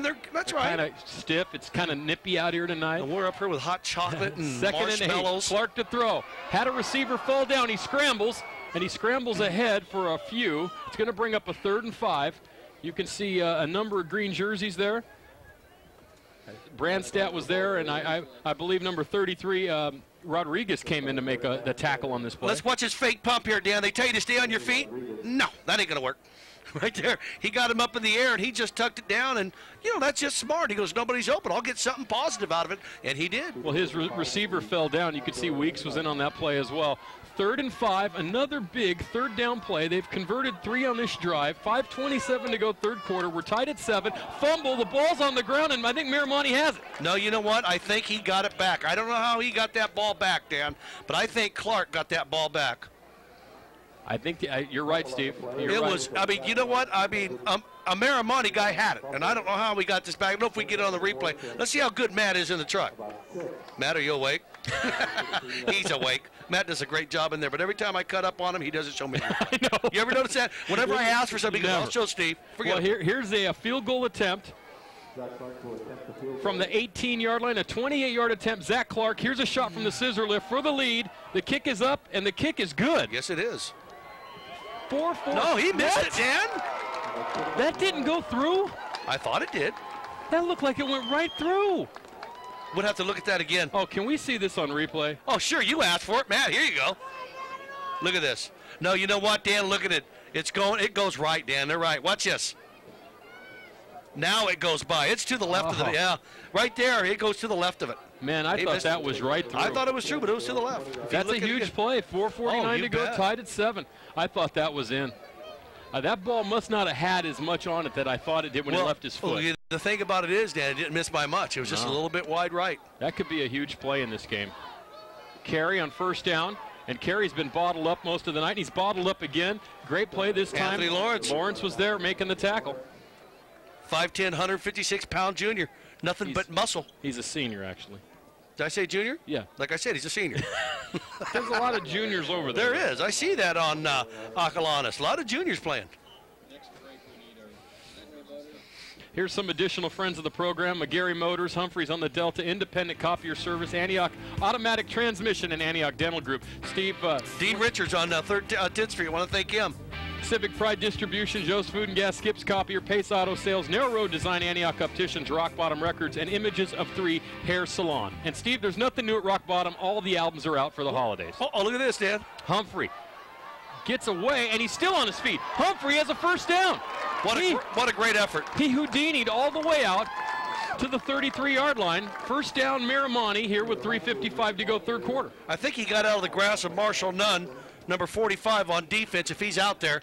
I thought I seen 45 had him, but he broke away from that. That was just a great individual effort right there to move the chains. Let's watch number 45 if he doesn't get his hands on him here, Dan. And right here he breaks through. He feels the heat.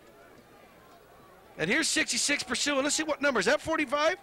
I can't see it. It looked like 45. He just didn't wrap him up. Dixon made the tackle. First down, Matadors. Third quarter, tied at 7. Throws a pass. And, you know, Humphrey is just not in sync with his receivers tonight. That time he had Halsepian in the flat. Manetti was in coverage, and he overthrew him, and it'll bring up a second down. Additional friends of the program, Antioch Chiropractic and Dr. Bill Riston. Dr. Bill Riston's the kind of guy you love as a chiropractor because he'll tell you, I'm not going to tell you when I'm going to see you. Your back will tell you when you want to see me. Golf and Games, S&S Imports, Triton Environmental and Engineering, Antioch Armory, Pantel's Music Box, and Bestwick Insurance, and also Fine Things, Aladino's Pizza, American Plumbing, Straight Line Builders, the New Mecca Cafe, Furtado Heating and Air, Lee Home Sales, Delta RC Raceway and Hobby Shop, Dragon's Lair at Rivertown, Delta Bay Waterproofing, Performance Chiropractic, and Communication Buildings of America. Great friends of the program here on AT&T Broadband. Thanks for all your help getting football games on this season. Second down, Humphrey to throw. Moves in the pocket just a bit, throws. Oh, wow. What a catch by Halsepian. Bissell was down there, had a shot at it, couldn't get his hands on the ball, and Halsepian makes the catch at the 48-yard line. First down, Miramonte. And Dan, I don't know if we could see it, but if you could look, big number 66, Craig Branstad. Watch this. Watch number 66 drop back in coverage, and watch this ball on his outreached hand. Number 66, Dan. See if you can't see this. That's Bissell. 66? For Acalanes. What am I looking at? That's what I said. You're looking at 66 Branstad, who's a guard for Miramonte. Who in the heck's playing here tonight anyway? I can only point these things out. I know. I understand, Dan. You need to. I'm calling people's name who played last week. Mike. Richie Beltram, heck of a game. Yes. Taylor Humphrey, another completion. Number 81 with the catch. This is Helm, the tight end. I believe that's his first catch of the night. That is his first catch of the night, and that's going to move the chains, and Miramonte's in business. Yeah, this is where you cannot, it's almost like you've got your thumb down on their neck, and you let them up for just a breath of air, and they come back on you. Yep. You have to put them away. Let's watch a replay right here. And it all happens up front, Dan, with the offensive O. Right here, they're giving him plenty of time. Stands tall in the pocket. Look at this. Right on the numbers. Helm runs a nice route, moves the chains, eludes a guy. Real nice effort on his part. Miramonte's in business. First down, the ball's at the 31-yard line, of Matadors. Draw play to Carey, breaks a tackle on his feet. Good run by Carey, and he gets hammered on the far sideline. Try to get that number for you, Steve. It was a license plate. Yeah, I was going to say, geez, UPS truck on that. Yeah, it was. That was a next day air, 10:30 delivery, running a little bit late. Let's see on the replay if we can get the number of the tackler. Great tackle, but a good run by Carey this time, picking his way through. You know, and a great call, too, because you know they're thinking pass. Humphrey's just starting to get his confidence. I think it's going to be number 2, Dan. Is that correct? It's Sater. It's no, right here. No, right here. Who's this guy? I think that's Scroggy. Or Bissell. It's Bissell. No. It's Bissell. It's Bissell who came up and made a tackle. Gain of 9, 2nd and 1. A minute 55 to go here in the third quarter. We're tied at 7. Miramonte knocking on the door, trying to take the lead for the first time tonight. Little over the middle pass. Yes. This time, this is Halsepian. Halsepian has a first down inside the 10, out of bounds at the 6-yard line, tackled by Lawrence. And Miramonte's in business, and it's just been amazing, Steve, the difference in their game and their game plan, how they just went out, 3 and out, 3 and out, 3 and out, and then these 2 long drives where they look like a machine. Let's watch the replay right here. Whatever play this is, boy, they really set it up real nice, Dan. It's kind of like a screen, like a wide receiver coming across the side there. And watch him right here. He gets down in just an individual effort. And right now, you can tell Miramonte's going, you know what, we've been out of sync whole game, but you know what, we're starting to feel good about ourselves right now. And as a coach on the other side, you're going, oh, I don't like this. You know, we've played well with these guys the whole game. They're starting to get their clock running right now. You can feel it. He threw underneath is how they call that, Steve. What'd I say? No, you did it right, too. A wide receiver screen. It's very similar. So underneath Usually, the wide zone receiver coverage. screen is at the line of scrimmage, though, but very good on that call. First down, the ball's at the 5. And a penalty. Haven't had a lot of penalties tonight. No, we really haven't. It's been a clean played football game. And Samina clean, number 57, James Smith clock there, Steve. Wow, what did you just say?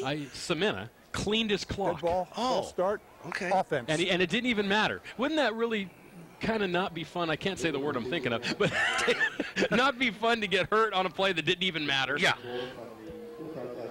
But, you know, you kind of just feel the whole momentum right now is going towards Miramonte.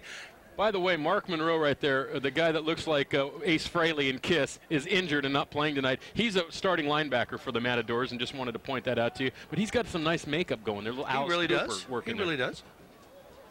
No more teachers, no. Yeah, he's doing all that stuff. Here we go, Dan. Take it. 1:40 to go, third quarter.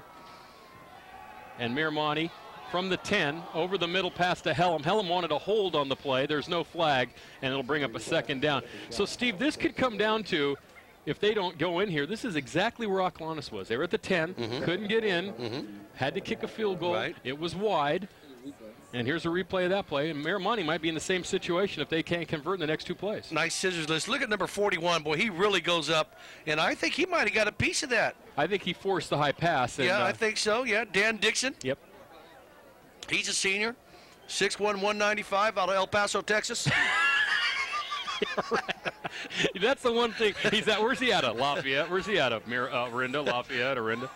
Humphrey to throw, intended for Helm over the middle, and the pass is broken up nicely. That's Lawrence in there. It's going to bring up a third down. Steve, this game is really baffling so far. It really is. It's just really one of those games that you think you got it figured out, and then something weird happens. And Dan Deemer, he was in on that play. He put his hands up. And, you know, I tell you what, this has been really a good game. That X there, is that like for a bad for me whenever you put an X up there? That means we talked about it. Oh, okay. No, your X's are over here. Oh, those 45? The 45 okay. X's over here, next to the 44 for me. Okay. Third down, big play, 3rd and 10, and they have to score because they started at a 1st and 5. Throws into the flat to Halsepian, and a fumble. And if Acalanes can fall on it, they'll have it. And what's the call? They got it. They got it. I think they're going to give it to him. And there's no penalty flags on the play. What is going on out here, Steve Sanchez? Well, you know, I'm waiting for the call here. No, he's pointing downfield. There it is. That's Acalanes' ball. Let's see if we can get a scissor lift shot of this one. Halsepian caught the ball in the flat. Oh, here's a good Oh, here play. it is, Dan. Go ahead, take the replay, Daniel. No, you go right ahead. Okay, well, here he is. And right here, he waits for it to clear. It clears out. It hits it. It looks like it's positive. And watch. Deemer strips him. And right here, you think it's going out of bounds, and it just takes a funny bounce, and he's got possession. That's Number a good call. 45, That's Acalanes' ball. Marshall Nunn with the recovery. None better. Ooh. 1:25 to go, third quarter, 7-7. What will happen next? This is like General Hospital. You just can't wait for the next play. O'Neal. And O'Neal out of bounds. Just, you know, kind of, you know, he's just at the work. He goes, punch in my clock, put my 8 hours, get paid. Tim O'Neal, what a great player. And you know what they said down there? They said, hey, we're Don. Look right here, Dan. Watch this. And right here, you know what they said? Hey, this is Don territory, man. This is our area. Deemer made a great play. Great strip. And watch this little bounce, a little English, right? And that's a great call. Because you know what? He's right on top of it. That's great call. And great camera work, guys. Jeez. The cameramen. It's scary. Yeah, they're like getting you're really saying. good. They're getting really good. We got and we got a skeleton crew out here today. We're still doing good. We got a skeleton next to us doing stats. 2nd and 6. Ooh, well, now that's the way you plug a hole. That was O'Neal again, and number 3. Number 3, Zach Landman. And Landman's having a great game. Landman is having a great game. He's having a good time out there, and he's making some hits. He plugged a hole right there. And look at these guys. What is that? 81. What? No, 81. Well, I'm not even going to say nothing. I mean, what? Well, that's July's number, and that's Doherty. This must be their fan club. Okay. Yeah, see? And this guy's walking over going, are you two guys out of your minds? Yeah, and he goes, what happened to number 2? Where am I at? Look at this. Look at these guys, though. Where's the number 2 blue man painted on the sideline? Oh, my goodness. This could be the last play of the third quarter. 3rd and 5 for Acalanes, 7-7. Man, who would have thunk it, Steve? Tied in the third quarter. Dixon, what a first play. down.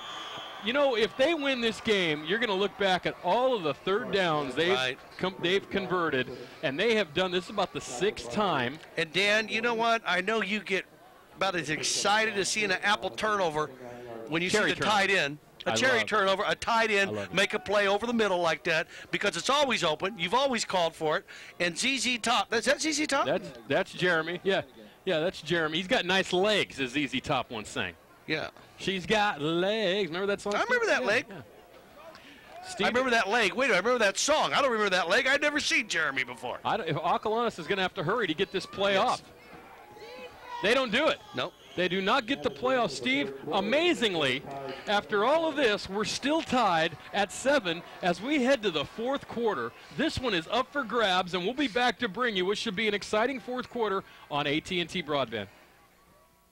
Tonight's AT&T Broadband Game of the Week is made possible by a generous donation from A&D Creative Trophies. They specialize in awards, Letterman jackets, embroidery, and team trophies. Located on West 6th Street in Antioch. Simply the best selection, price, and service. That's A&B Creative Trophies of Antioch. Mention the AT&T Broadband Game of the Week and receive 5% off your next order. Mazzei, Pontiac, Cadillac, Oldsmobile, Buick, and GMC Truck Company on West 10th Street.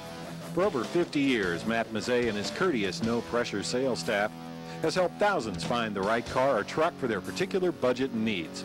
That's Mazzei's in Antioch, the biggest little auto dealer in the West. Thanks again to all our friends from AT&T Broadband Game of the Week. Authentic Italian atmosphere. Rocco's Ristorante. Room for the whole family. Rocco's Ristorante. Pizza, beer, sports. Rocco's! Great place for your next team party. Rocco's. The best pizza in the East Bay. Rocco's. Your table is always ready at Rocco's Ristorante and Pizzeria at the corner of Oak Grove and Ignacio in Walnut Creek.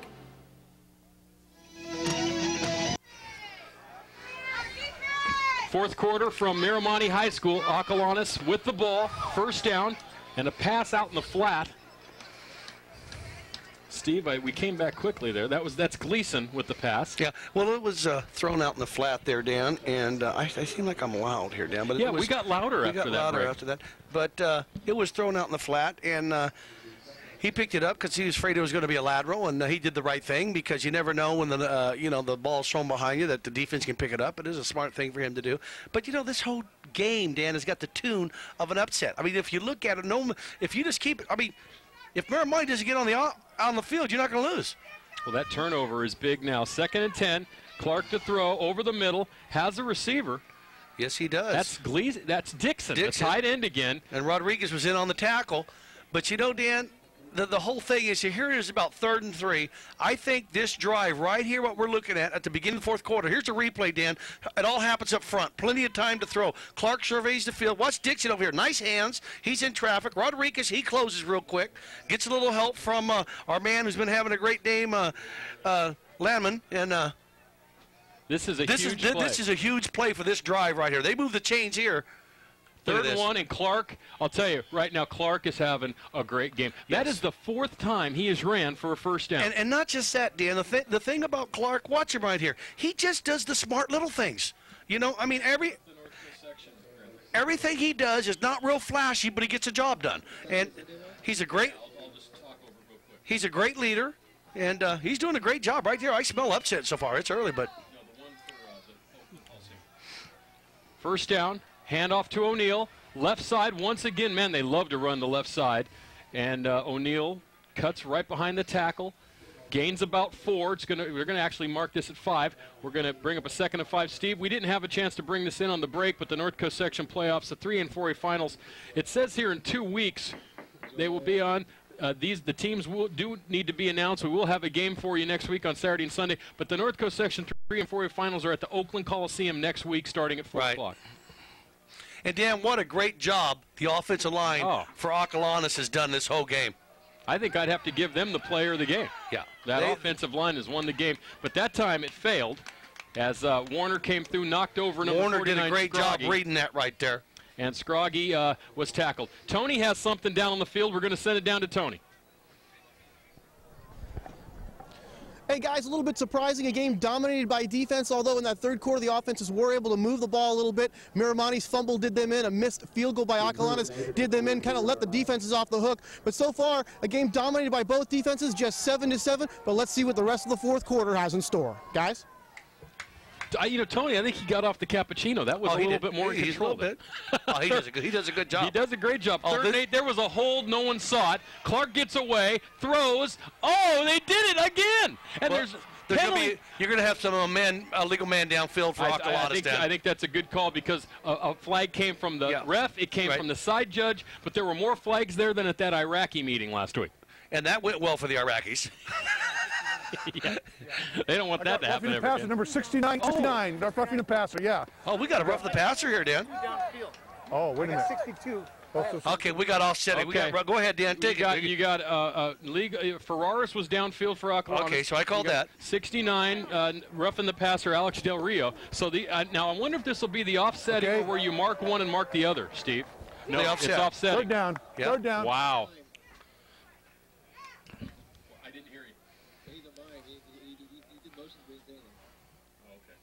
And they still got a flag on the field there. Steve, they converted that third down, even though with a penalty, they'll bring this back and they'll have to run it again.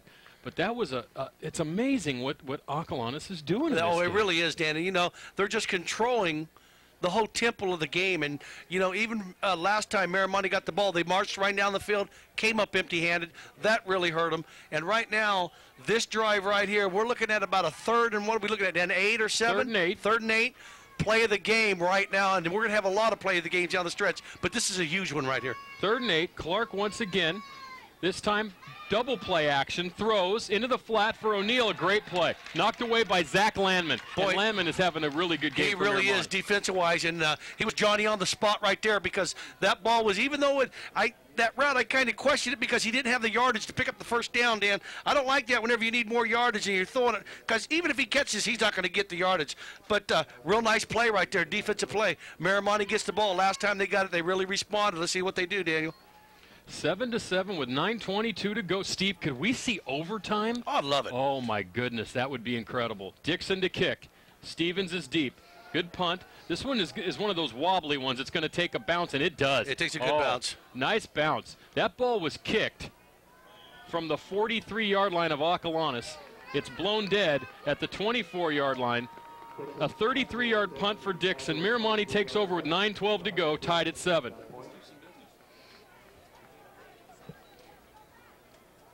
The AT&T Broadband Game of the Week, the North Coast Section Championships, are brought to you by great friends of the program, and they include A&B Creative Trophies of Antioch, Mazet Pontiac of Antioch, and soon relocating to Pittsburgh, and RSC Rental Service Corporation, rental sales and service at 4030 Pacheco Boulevard in Martinez. Of course, our great scissor lift shots coming from the scissor lift that RSC Rental Service Corporation provides us every week. First down, pitch to Carey. Carey has a hole, but a nice play by Dixon, who came up and closed that down real nice after a gain of 4. Yes, he really did close that down nice, and whenever you can hold that gentleman to 4 yards, you've done a real good job, and Dixon's done a good job. Diablo Foods at 3615 Mount Diablo Boulevard in Lafayette, and 10 Dana Plaza in Concord. Thanks to them coming on to help us as a great friend of the program and just joining us this week. Are you mean to tell me there's like a Diablo Foods in Lafayette and there's a Diablo Foods in Concord too? Where did you go to school? Well, I thought it was like Lafayette Boulevard at Mount Diablo. No, there's 2. Oh, I didn't know that. Yeah, double your money, double your fun. Play action, Humphrey to throw. Has a receiver. Intercepted! It's intercepted by Sater. He got hammered by Halsepian. Oh, yes. That was intended for Donner over the middle. So I think Sater, no, he's slow getting up. Yeah, he got hit. He got hammered. He got hit. Halsepian just really leveled the. What is going on? But you know what, Dan? What a play. Oh. Because you know what? The thing is, with 8:22 to go here, let's watch this replay right here. And he's got time, but watch the hit he takes after he, and it's not real. I mean, it's just a great intercept. Individual just reaches out, closes up. It was intended for Donner. Intended for Donner. Now, and here comes Halsepian. Now watch this hit. Shoulder. Good hit. Oh, yes. But they're lucky he held on to the ball. Yes. And you know what? He got hammered. Look at that. He just, you can tell right there he's in agony. I got to tell you guys something. The camera work tonight is Emmy quality. Yes, it is. Did you see that shot? I mean, the next thing, all we had to hear was "Mama." And Sater's over on the sideline. I think he just got winded. No, he got his belt wrong. But Acalanes, once again, 8:22 to go. They take over, handoff. Is that our buddy O'Neill? That's O'Neill, and that's our buddy Hull. Steve Hull filling the hole, and O'Neill doing the real deal.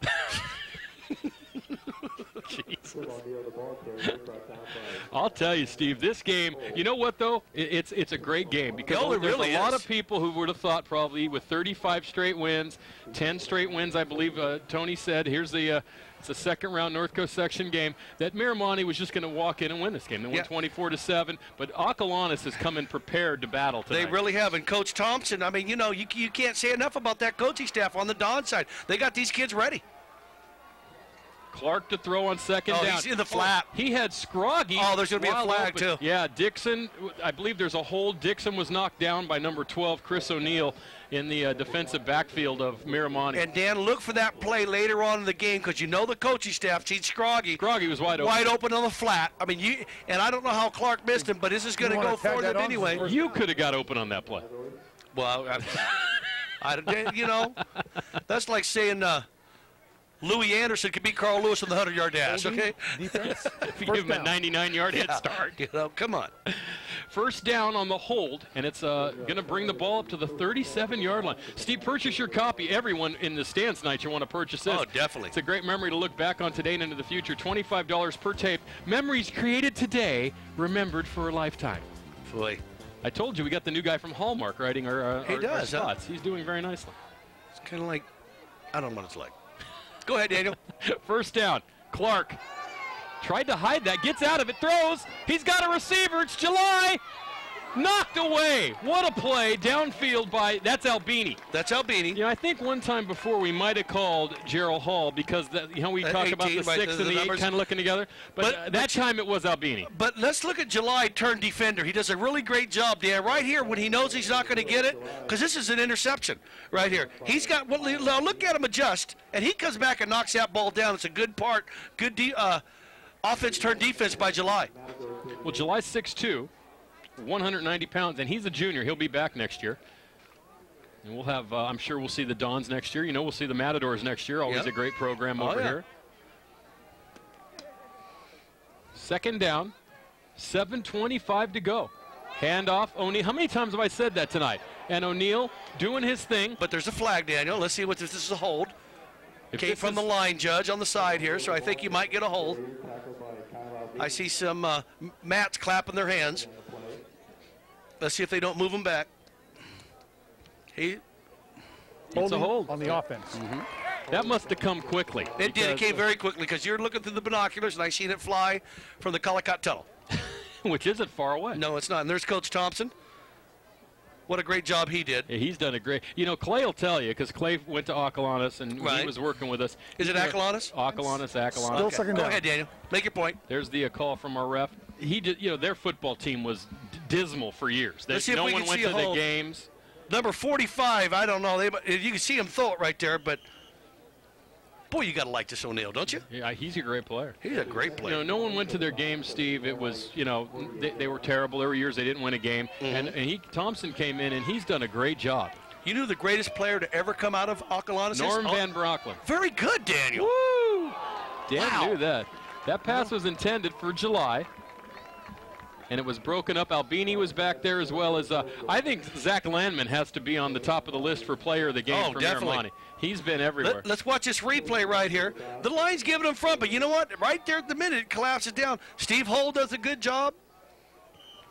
Steve, we haven't had a location tonight. Okay. We're going to let you have one because it's third and about 20, so we're going to let you go third. But, Dan, let me tell you something. Here's the problem.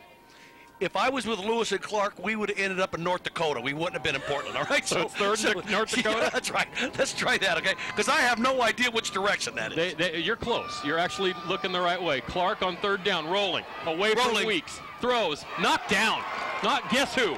Landman. Zach Landman. Jeez.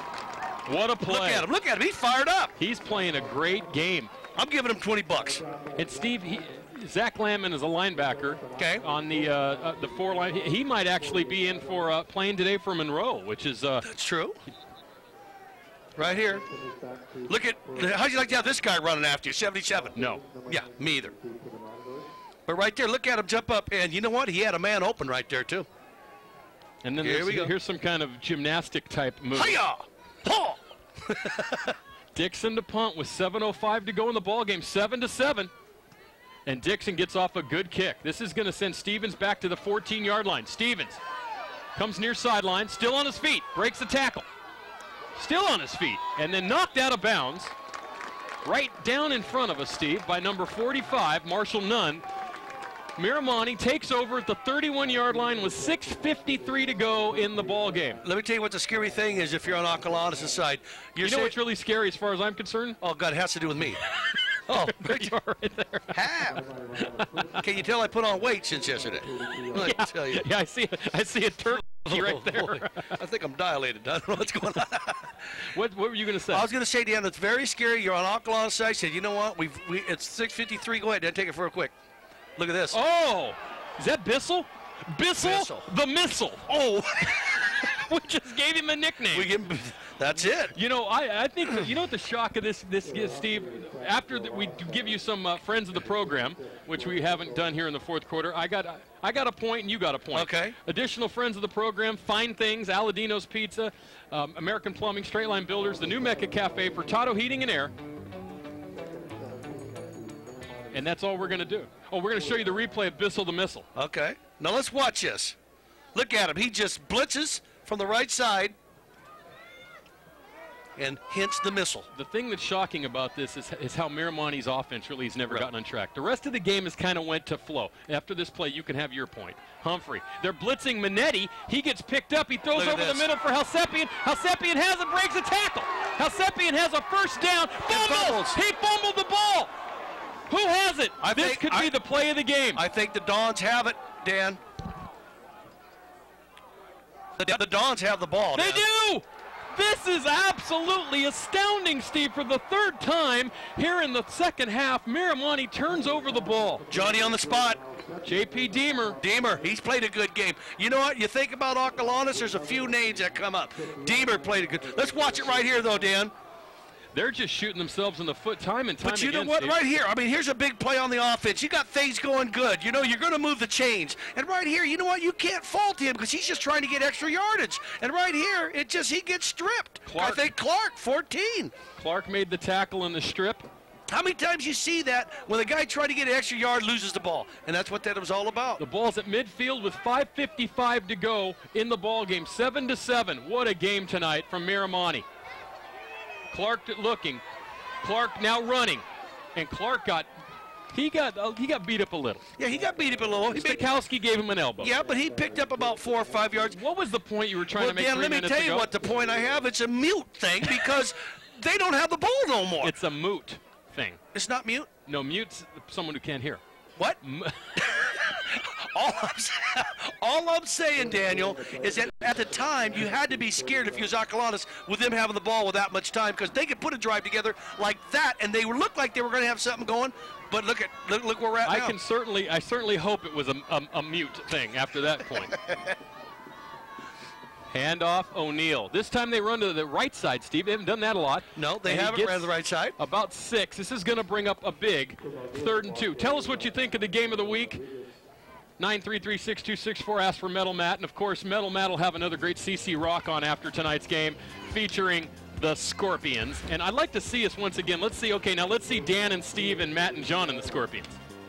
Can they do that again? I don't know. They were good about it. I want to see us all in. You ever notice when you ask Matt for something, he don't give it to you? Yeah.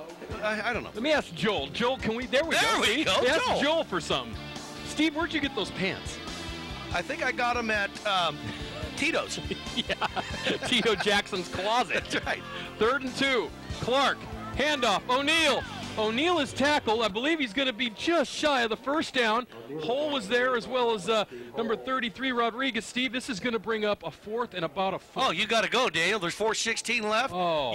I mean, there's no way you punt this ball and give it back to Miramonte's offense. This is a no-brainer. And you know what? He might have had that first down, but if you notice, his knee went down and hit before he went down, and that's where they marked the ball at. Big play right here for let's watch the knee right here, Dan. You can see O'Neal. Let's see if his knee hits first. There it goes. Then he goes forward. But that's, once again, fantastic camera work. Good camera work. This is it. The crowd's rocking. Play of the game. Dan, do your thing. 4th and 1. 3 backs behind Clark. Scroggy goes in motion. They hand off.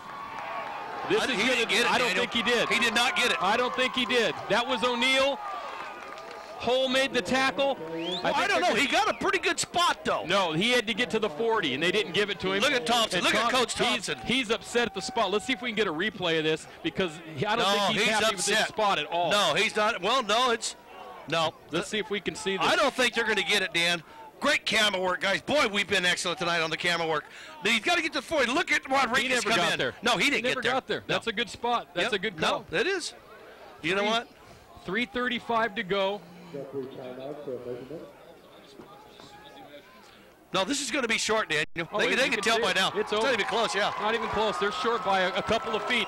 Miramonte takes over with 3:35 to go. Let's finish out the business tonight, Steve, because this is going to be a wild one. Yes, McGarry Motors, Humphreys on the Delta, Independent Copier Service, Antioch Automatic Transition, Antioch Dental Group Building with Dr. Soto and Dr. Colston. Pacific Pride Distribution, Joe's Food and Gas, Skips Copier, Pace Auto Sales, Narrow Road Design, Antioch Opticians, Rock Bottom Records, Images of 3 Hair Salon. Do they got more? Of course they do. Lee Home Sales, Delta RC Raceway and Hobby Shop, Dragon's Lair at Rivertown, Delta Bay Waterproofing, Performance Chiropractic and Communication Buildings of America. And there's a penalty on the Acalanes. This could be the biggest play of the game on sportsmanlike conduct against the Acalanes sideline. Miramonte now with a short field takes over at the 44-yard line with 3:35 to go, and the game tied at 7. Unbelievable. Yeah, and I think that came on the sideline of Acalanes. I don't know if it was Coach Thompson or not, but he was pretty irate on that spot. I hate to tell Coach Thompson because I like him a lot, but that was a good call. Humphrey throws. He's got Stevens. Stevens down inside the 15-yard line, tackled by Lawrence. 3:25 to go, Steve. And you know, Acalanes has had so many chances, and they just couldn't put Miramonte away. But you know, you're absolutely right. But let's watch it right here. And right here, Miramonte's thinking, hey, you know what? We got second life. We got our chance. And look at this throw. What a catch by Cal Stevens. Real nice move. They're definitely in business right here with 3:16 and counting. You know the last guy who had this much of a second chance? Patrick Swayze in Ghost.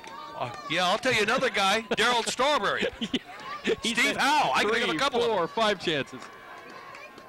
First down, Humphrey, play action, rolling, throwing. He throws far sideline. I'm trying to pick up that number. It's 46, Daniel. That was Gant. My binoculars fogged up. Dixon knocked him out of bounds. Gant moved it. Real nice pickup. They're going to move the chains. First down, 2:53. 2:53 to go in the fourth quarter. 7-7 here, and Miramonte first and goal from the 4-yard line. Wow, Steve, this has been a fabulous game. Oh, it's been absolutely a great game, and you know, Acalanes, they've done such a great job. And you know, Miramonte's firepower, you know, when they had that ball, they really had to do something positive. They had their chance, but they gave this team a new life, and they're responding. Humphrey, pitch to Carey. Carey cuts it back inside, but he didn't get there. No. He barely got back to the line of scrimmage. Deemer was there. as well as Dixon. The one thing you got to think about, Steve, too, clock management. When does Acalanes start using timeouts? Because you know that Sassano is a good field goal kicker. Right. They should be able to convert a field goal here to make it 10-7. How much time does Acalanes need with their offense? Well, Dan, I think what I got to do here is I'm not going to let it come down to a chip shot. I'm going to start using my timeouts. Right now, they're letting the clock run. Miramonte forced to use a timeout. Okay, well, Additional friends of the program, and thanks to all of our friends this year for their help at getting football on the air here at AT&T Broadband. Antioch Chiropractic and Dr. Bill Riston, Golf and Games, S&S Imports, Trident Environmental and Engineering, Antioch Armory, Pantel's Music Box, Bestwick Insurance. I think that's it, Steve. I think we've done our business. And we're going to do some golds here. We'll do some golds. Game of the week, the North Coast Section Championships are brought to you by A&B Creative Trophies of Antioch. And they're very creative. Mazzei Pontiac of Antioch. Matt Mazzei's in the Mafia, but buy a car from him. Steve Sanchez said that. And Rental Service Corporation, 4030 Pacheco Boulevard. When you rent something from them, they got a lot of service they can give you. You just can't let it go, can you? I can't, Dan. I know. I'm out with you. It's a Friday night. What? No, it's not a Friday night. What is it? Tonight's Friday night. It is. Well, I'm all mixed up. That Thanksgiving thing threw me off. Thanks to Diablo Foods. Oh, Diablo Foods, thank you. 3615 Mount Diablo Boulevard in Lafayette and 10 Dana Plaza in Concord. Top quality food with old-fashioned service and friendly, helpful people. Dan Stokes, thank you, Dan, for your help tonight getting the game on. And a he's lot getting of a lot of people are going to watch this game. Yeah, a lot of people don't realize he related to J.J. Stokes. No, he's not. He's not? No. Oh, I didn't know. I thought maybe he was. Oh, who's that? Acalanes or Miramonte? That's Miramonte, I believe, because they have green and white pom-poms. I know that's Miramonte. Humphrey, hands off to Carey. Number 49, what Carey a great play. is tackled a yard behind the line of scrimmage by number 49, Andrew Scroggy. Scroggy, he's played a good game. It's going to bring up a third down. If I was Acalanes, I'd burn a timeout right now. Oh, I would too. And they are. Yes. They are. Yes. You cannot let, they talked about it. I remember reading a story in the Chronicle about time management. Right. And then that day, like 3 NFL teams totally blew the clock. One of them being the 49ers, if you remember in the San Diego game a couple weeks ago when they were down on the 1 yard line and they didn't call timeout. Right. They had 40 more seconds if they had used that one timeout, and they ended up getting close to field goal range. Right. Clock management is a very important thing nowadays. Even some teams starting to let people score on the 1 yard line so they can get the ball back. Right. This situation here is as follows, Steve. 2:09 to go, fourth quarter, 7-7. Here's a replay of the last run by Carey. Carey's really been bottled up tonight. Oh, he has. Watch 49 fill this hole. The Scrogster. Scroggy. The Scrog man. Not Froggy. The Scrog man. I like Bissell the Missile. That's a new one. That was a good one. He looked like he got shot out of. Now, it's fourth down, Steve. I thought it was third. No, it's fourth down. And you know the thing about this is, Dan? There's no gimme in high school on field goals. That's the thing we've learned. Sassano on. About a 22-yarder. Donner is the holder. High snap. Snapper is Gant. The kick is up, and the kick is good. 2:05 to go. 10-7 Miramonte, but 2:05, as I mentioned, left in the game. That's enough time for Acalanes to go down and get in the field goal range. You know, it really is, Daniel. And you know what I think is that this kickoff is going to be so important. If they can get up to the 40, 45, it'd be really big on their part. If they get pinned down to the 20, they're going to be in trouble. Look for this kick return. Look for this kick return to play a big part in their strategy. Here's our scissors. Oh, high snap. High snap. But right down the middle. Oh, yeah. And if it comes down to the fact that Acalanes missed their field goal and Miramonte made theirs, an amazing way for this script, for the way it's been written, Steve, for this game to end. Purchase your copy of the AT&T Broadband Game of the Week, a great memory to look back on today and into the future. $25 per tape. Call 933-6264. Miramonte's 35-game winning streak is at jeopardy here, folks. Although they lead 10-7, 2:05 to go. Acalanes with one last chance. And when you look back on this game, Acalanes has got to be banging their head against the wall over all the third downs they converted, over all the turnovers they forced, and the fact that they're still behind in this game. That kick goes in the end zone. That's a big kickoff.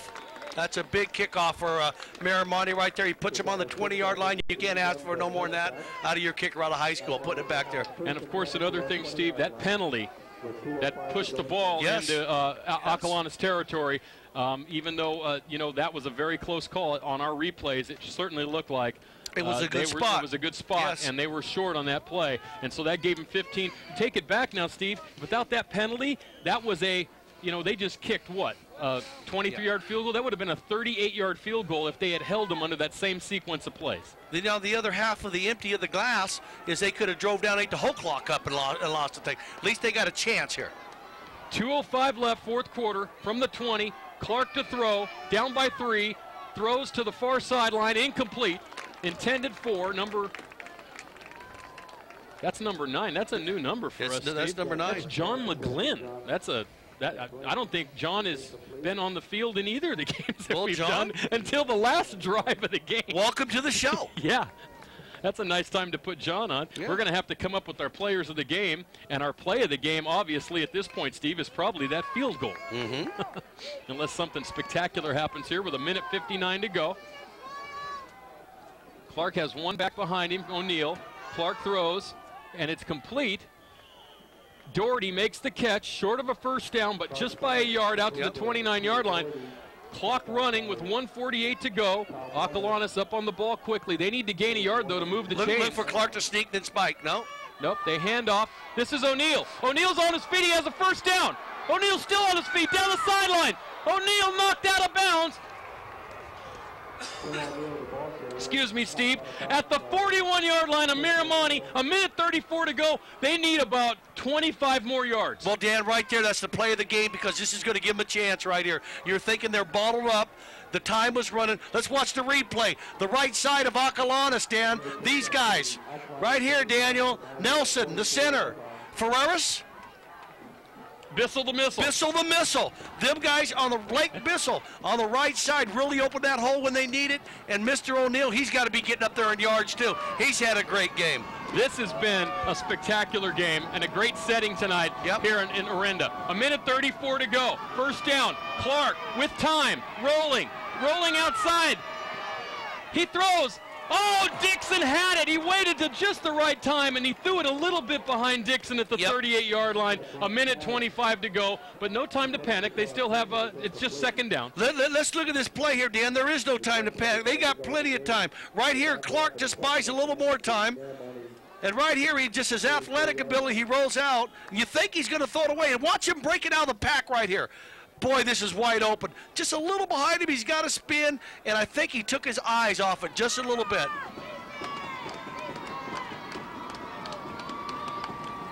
Second down. Clark to throw with time. Throws. Sideline. July makes the catch. July makes the catch at the 27-yard line in front of Albini. 1 minute and 18 seconds to go. 10-7. Steve, 35-game winning streak on the line here. Yes, and it's going to stop the clocks. It's going to move the chains. Let's watch it right here. It's a real good down and out, Dan. Right here, he gets plenty of time in the pocket. A little bit of pressure. Look at this throw right here. Look at this. Oh, what a nice catch. We got a great ending. Clark to throw. Sideline. July out of bounds at the 20-yard line. They're in field goal range. By now, Dan, you know what? They're not even thinking field goal. They're not thinking field goal. They're thinking come down. We don't want to go to overtime. Now we got a chance for 7. I think Acalanes got 2 timeouts or 1. Do you know, Dan? Can you tell? They used 1, okay. So they either have 1 or 2. They have 1 or 2. I don't know how many timeouts they have, but right here, I still think they have time to go to the middle of the field if they need to. Okay, and I'd try O'Neal again. I'd try O'Neal again. Then maybe you got to start looking at passing the ball and saving your time. Well, I'll tell you what. I like Clark right now. He's got the hot hand. He's got the confidence right here. He's throwing the ball. I give him the opportunity to roll out to the far side of the field and let him do his thing. Remember, that's second down. That was only a gain of 6. 2nd and 4. Clark scrambling, and he's tackled at the 20-yard line. This is a big play, Steve, because that's not good. You might want to call a timeout right here. Just take it. They are. They're calling their. This will either be their 2nd or 3rd timeout. One thing we don't have here is a great timeout monitor, Steve. 58 seconds to go. The ball at the 20. Clark has the range to kick a 37-yard field goal. Oh, sure he does. But he missed a 28-yard field goal earlier.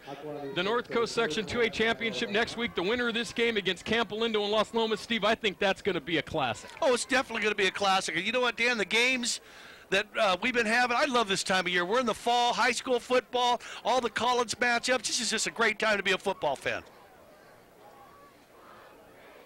And then look at this, Dan. There you go. Next Saturday at the Coliseum. We might be there for that 4 o'clock game, folks. If it's San Ramon, Monte Vista, check your local listings. For sure, we're going to be at DVC next Friday night to close out the season. And then we're going to have basketball starting in January. And I know we're going to see both of these schools basketball. We're going to see the boys and the girls. There's our schedule. And there we start at Acalanes on January 14th against Camp Lindo. There's no rivalry there, is there? No.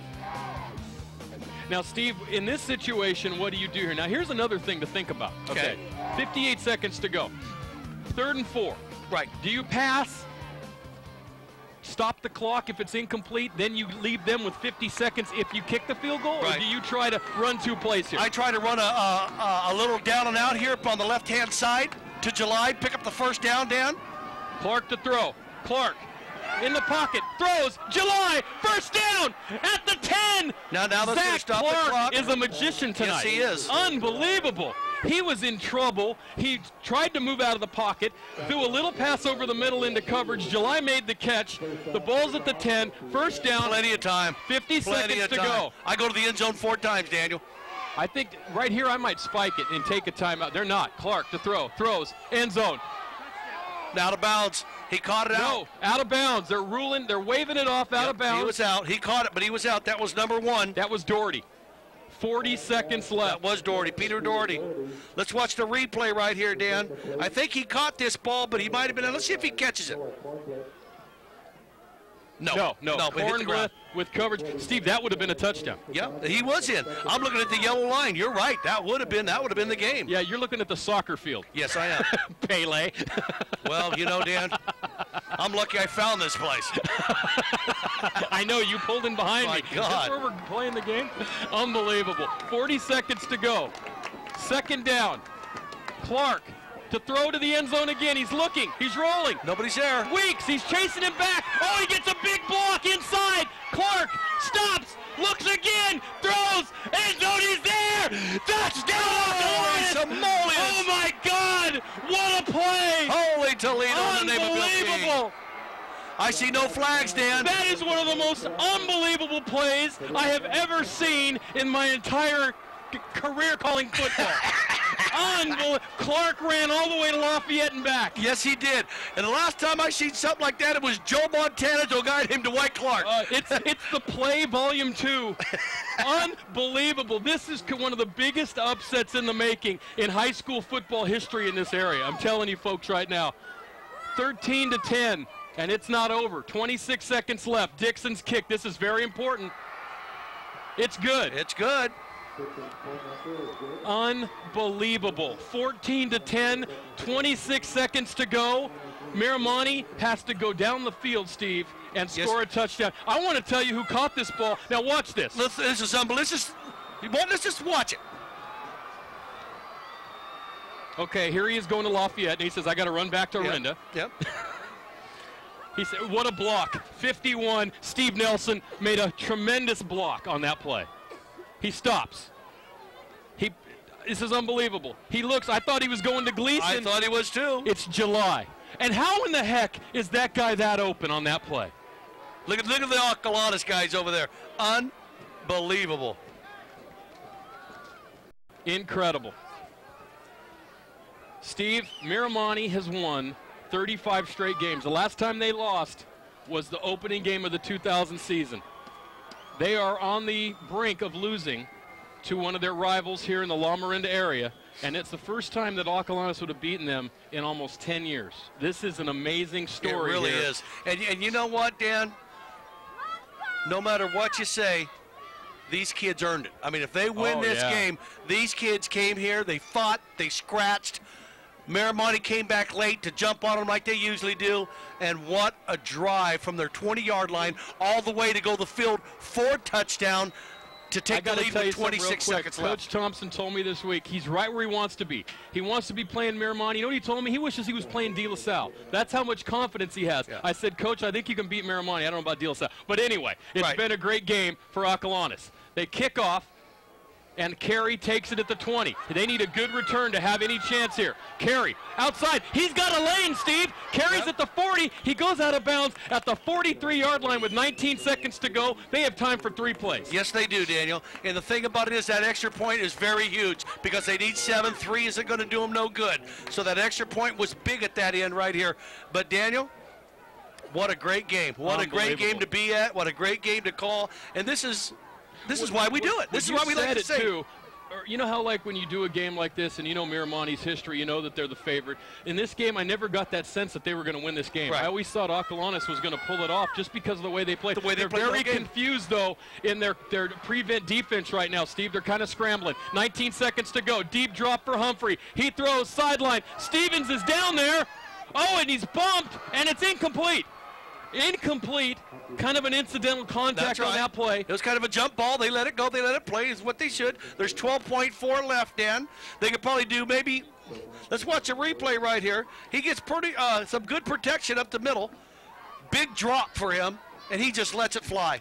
Really good throw. Shows off his arm a little bit. That's a jump ball. That's a good call. That was a good call right there. Yeah. Lawrence was down there with Sater. It's hard to pick players of the game tonight, Steve. So many guys have had big games for both of these teams.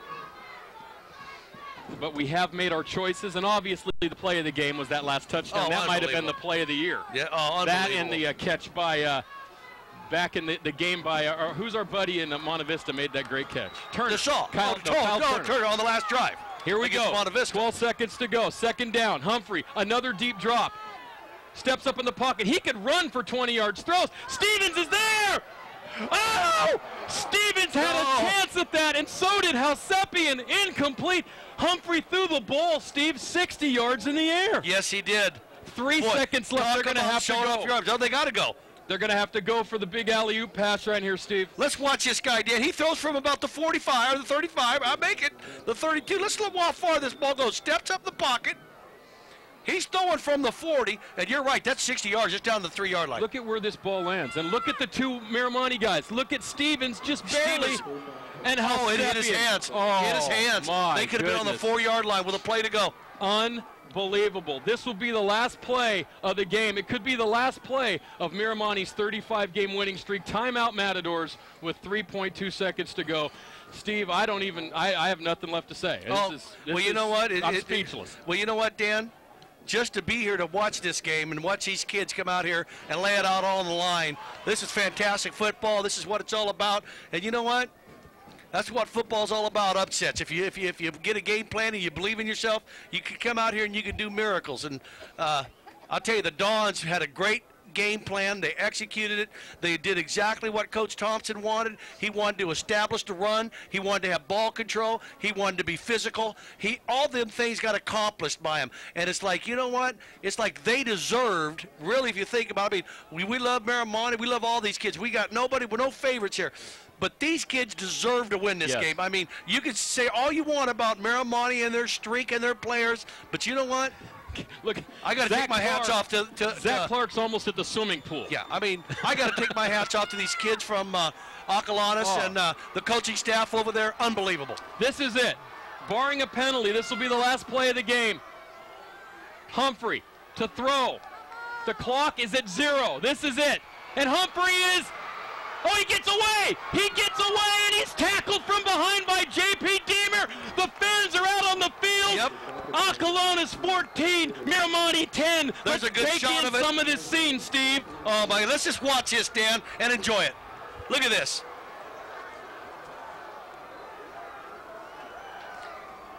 Party in Lafayette. Yeah, I was going to say there's a parade. There'll be a parade down Mount Diablo Boulevard tomorrow. Unbelievable. The Acalanes Dons have ended the Miramonte Matadors' 35-game winning streak and sent the Dons into the North Coast Section 2A final next week at Diablo Valley College. There's Zach Clark. We're going to wrap this one up in 3 minutes for you.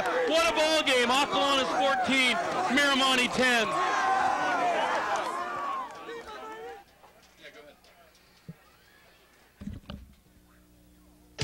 Tonight's AT&T Broadband Game of the Week is made possible by a generous donation from...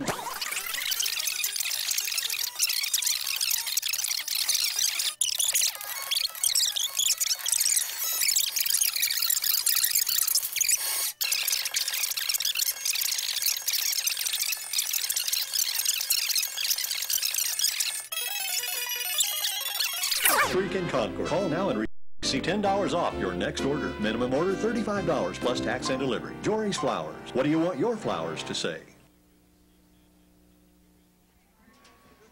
Back at Miramonte High School, Steve Sanchez with Dan Wall. One of the greatest games we've ever called here and one of the biggest upsets probably ever in this area. The Miramonte Matadors' 35-game winning streak is over, and their season is over at the hands of the Acalanes Dons. There's Zach Clark, our player of the game for Acalanes. We'll try to get a word with Zach after when Tony Schultz can get down to the field.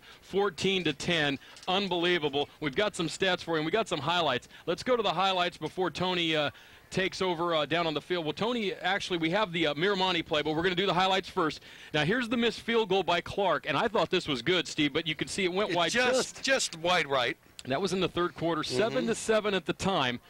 And now, are we going to roll the next one? Yeah, here's Miramonte trying to get into oh, this is the fumble. Okay, this is how Seppian. This was huge. Yeah, one of the big turnovers there. They had 3 turnovers in the second half, and that was a great play that time. Deemer with the move, and Deemer could have easily been a player of the game as well. Yes, he could have too. Now here's Humphrey to throw, and Humphrey throws, and a great catch this time. Cal Stevens. That's Stevens who makes the catch. Now this gets them down into field goal range, and they would kick a field goal. Eventually, Steve, of 25 yards, and that's Sassano, and that put Miramonte ahead 10-7 with 2:05 to play. Thinking that Acalanes does not have the type of offense to go down the field in 1 minute and 14 seconds, we and everyone else was wrong. And then on this play, our Jory Flowers play of the game, and our player of the game, Zach Clark. Steve, we have enough time to drink a cup of coffee and write a book. And instead of the play of the game, let's just call this a play of the year right now, Dan. This beats Kyle Turner. Yeah, oh, yeah, this beats Kyle Turner. This is like a little bit of everything. And Phil July made the catch, so he gets the Jory Flowers play of the game and a dozen roses from Jory Flowers. But look at July, and how did he get that wide open after all that scrambling? July makes the catch. A touchdown from 10 yards out, 14-10, Acalanes. They win the ball game, and then this is the last play of the game, the sack by Deemer, and this is what ended it, and Miramonte's season and their big win streak, Steve. Yes, and you know what, Dan? You can't say enough about these. This was the play right before the last play, Dan, and this is how close. Look at this right here. Halsepian just misses it down there. That would have put him down the 3-yard line. But, Dan, you can't say enough about this. And here's the last play of the game, Dan. Here's the last play. And this is it right here, and this is pretty much Humphrey's falling back deep in the pocket. He gets flushed out. Right there you think it's over. Somehow he does a Houdini act and gets away from it. But to be not, because he gets caught from behind by a guy who had a great game, Deemer had a great game on defense. We're going to send it down to Tony with our player of the game from Acalanes, Zach Clark. I'm with the AT&T Broadband player of the game for Acalanes, the victorious Acalanes Don, Zach Clark. And Zach, on that last play of the game, it seemed like you ran all the way across the field. You're still able to find the guy. You gave your blockers a second chance there, and you were able to find July in the end zone. Tell us about the play. It was just a sprint out to that side or to the right. I came back to the left, started going back to the right, and Phil July was wide open. And I tried to create as much time as I could, and it worked out for us. How did he get that wide open? He looked like he wasn't working his way back toward the quarterback. Side. It was a sprint out past that side. I came all the way back, and then everybody came with me, and Phil just stayed over there, and we got it over there. A great game for Acalanes. They're going to the championship game. Zach, thank you very much, and congratulations. I appreciate it.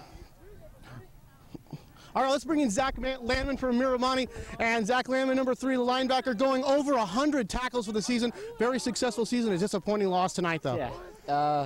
Yeah, we had a great season. We came out, we prepared all week, did everything we could. Last play, they beat us. I mean, defense really played well. We came together at the end, and I thought we'd get it, but things have. Yeah, I mean, you guys have dominated these guys over the years, especially the last couple of years, too. And tonight, were they different? Did they do anything that you didn't expect? They came out in that full house, 3 backs, really tried to pound the ball. They used their best running back, Tim O'Neill, and they tested us, and we matched them, but they got us on one play, and that's how it goes. Yeah, your defense played well, pretty much got them stopped most of the night, but that last drive was tough. How were they able to get the ball down the field so quickly? We went into a nickel D, and Zach Clark was just able to find the receivers downfield. We were playing a little off, hoping he wasn't going to be able to, but he's really improved through the season, and he did a great job. Zach Landman of Miramonte, 35-0 is all but forgotten, but another great season for Miramonte, and Zach, congratulations. Thanks. Guys, back to you. Thanks, Tony. Probably the first time ever ever 2 Zacks were the players. Well, that's true, Dan, and I think that Zach Clark really put it well on that what he had to say about the team, and the other Zach Landman, he did a great job. Here's another guy that had a great game. Oh, O'Neill, that guy had. O'Neill. We're going to see Acalanes again next week, Yes, and we who will. would have thunk it? I mean, but we're going to try to get Coach Thompson on, but he said it. He said it in the paper. We expect to be here, and we expect to be in the final. They are, folks, a great game tonight, 14-10. Let's take a look at the stats tonight. Acalanes, 117 yards rushing, 139 passing, 256 total yards. Pretty balanced for them, 15 first downs. Miramonte finished with just 37 yards rushing, and that is a big shock. There's Coach Thompson getting a hug over there on the sideline. He must have got the Gatorade bath, Steve. Yes, he did. I'm glad I don't have a Gatorade bath tonight because it's a little chilly. There's ZZ Topson. Yeah, there he is. And also 169 yards passing for Taylor Humphrey, 206 total yards, 10 first downs. As we wrap this one up, and we'll try to get Coach Thompson over while we do that. And there he is right there. There's Tony. I think, Tony, we're going to try to get him on. Steve, we have some time. Your thoughts? Well, Dan, you know what? Acalanes, Acalanes. Okay. Clay Callum. But anyway, we come in here. You know, I know, Miramonte's a favorite.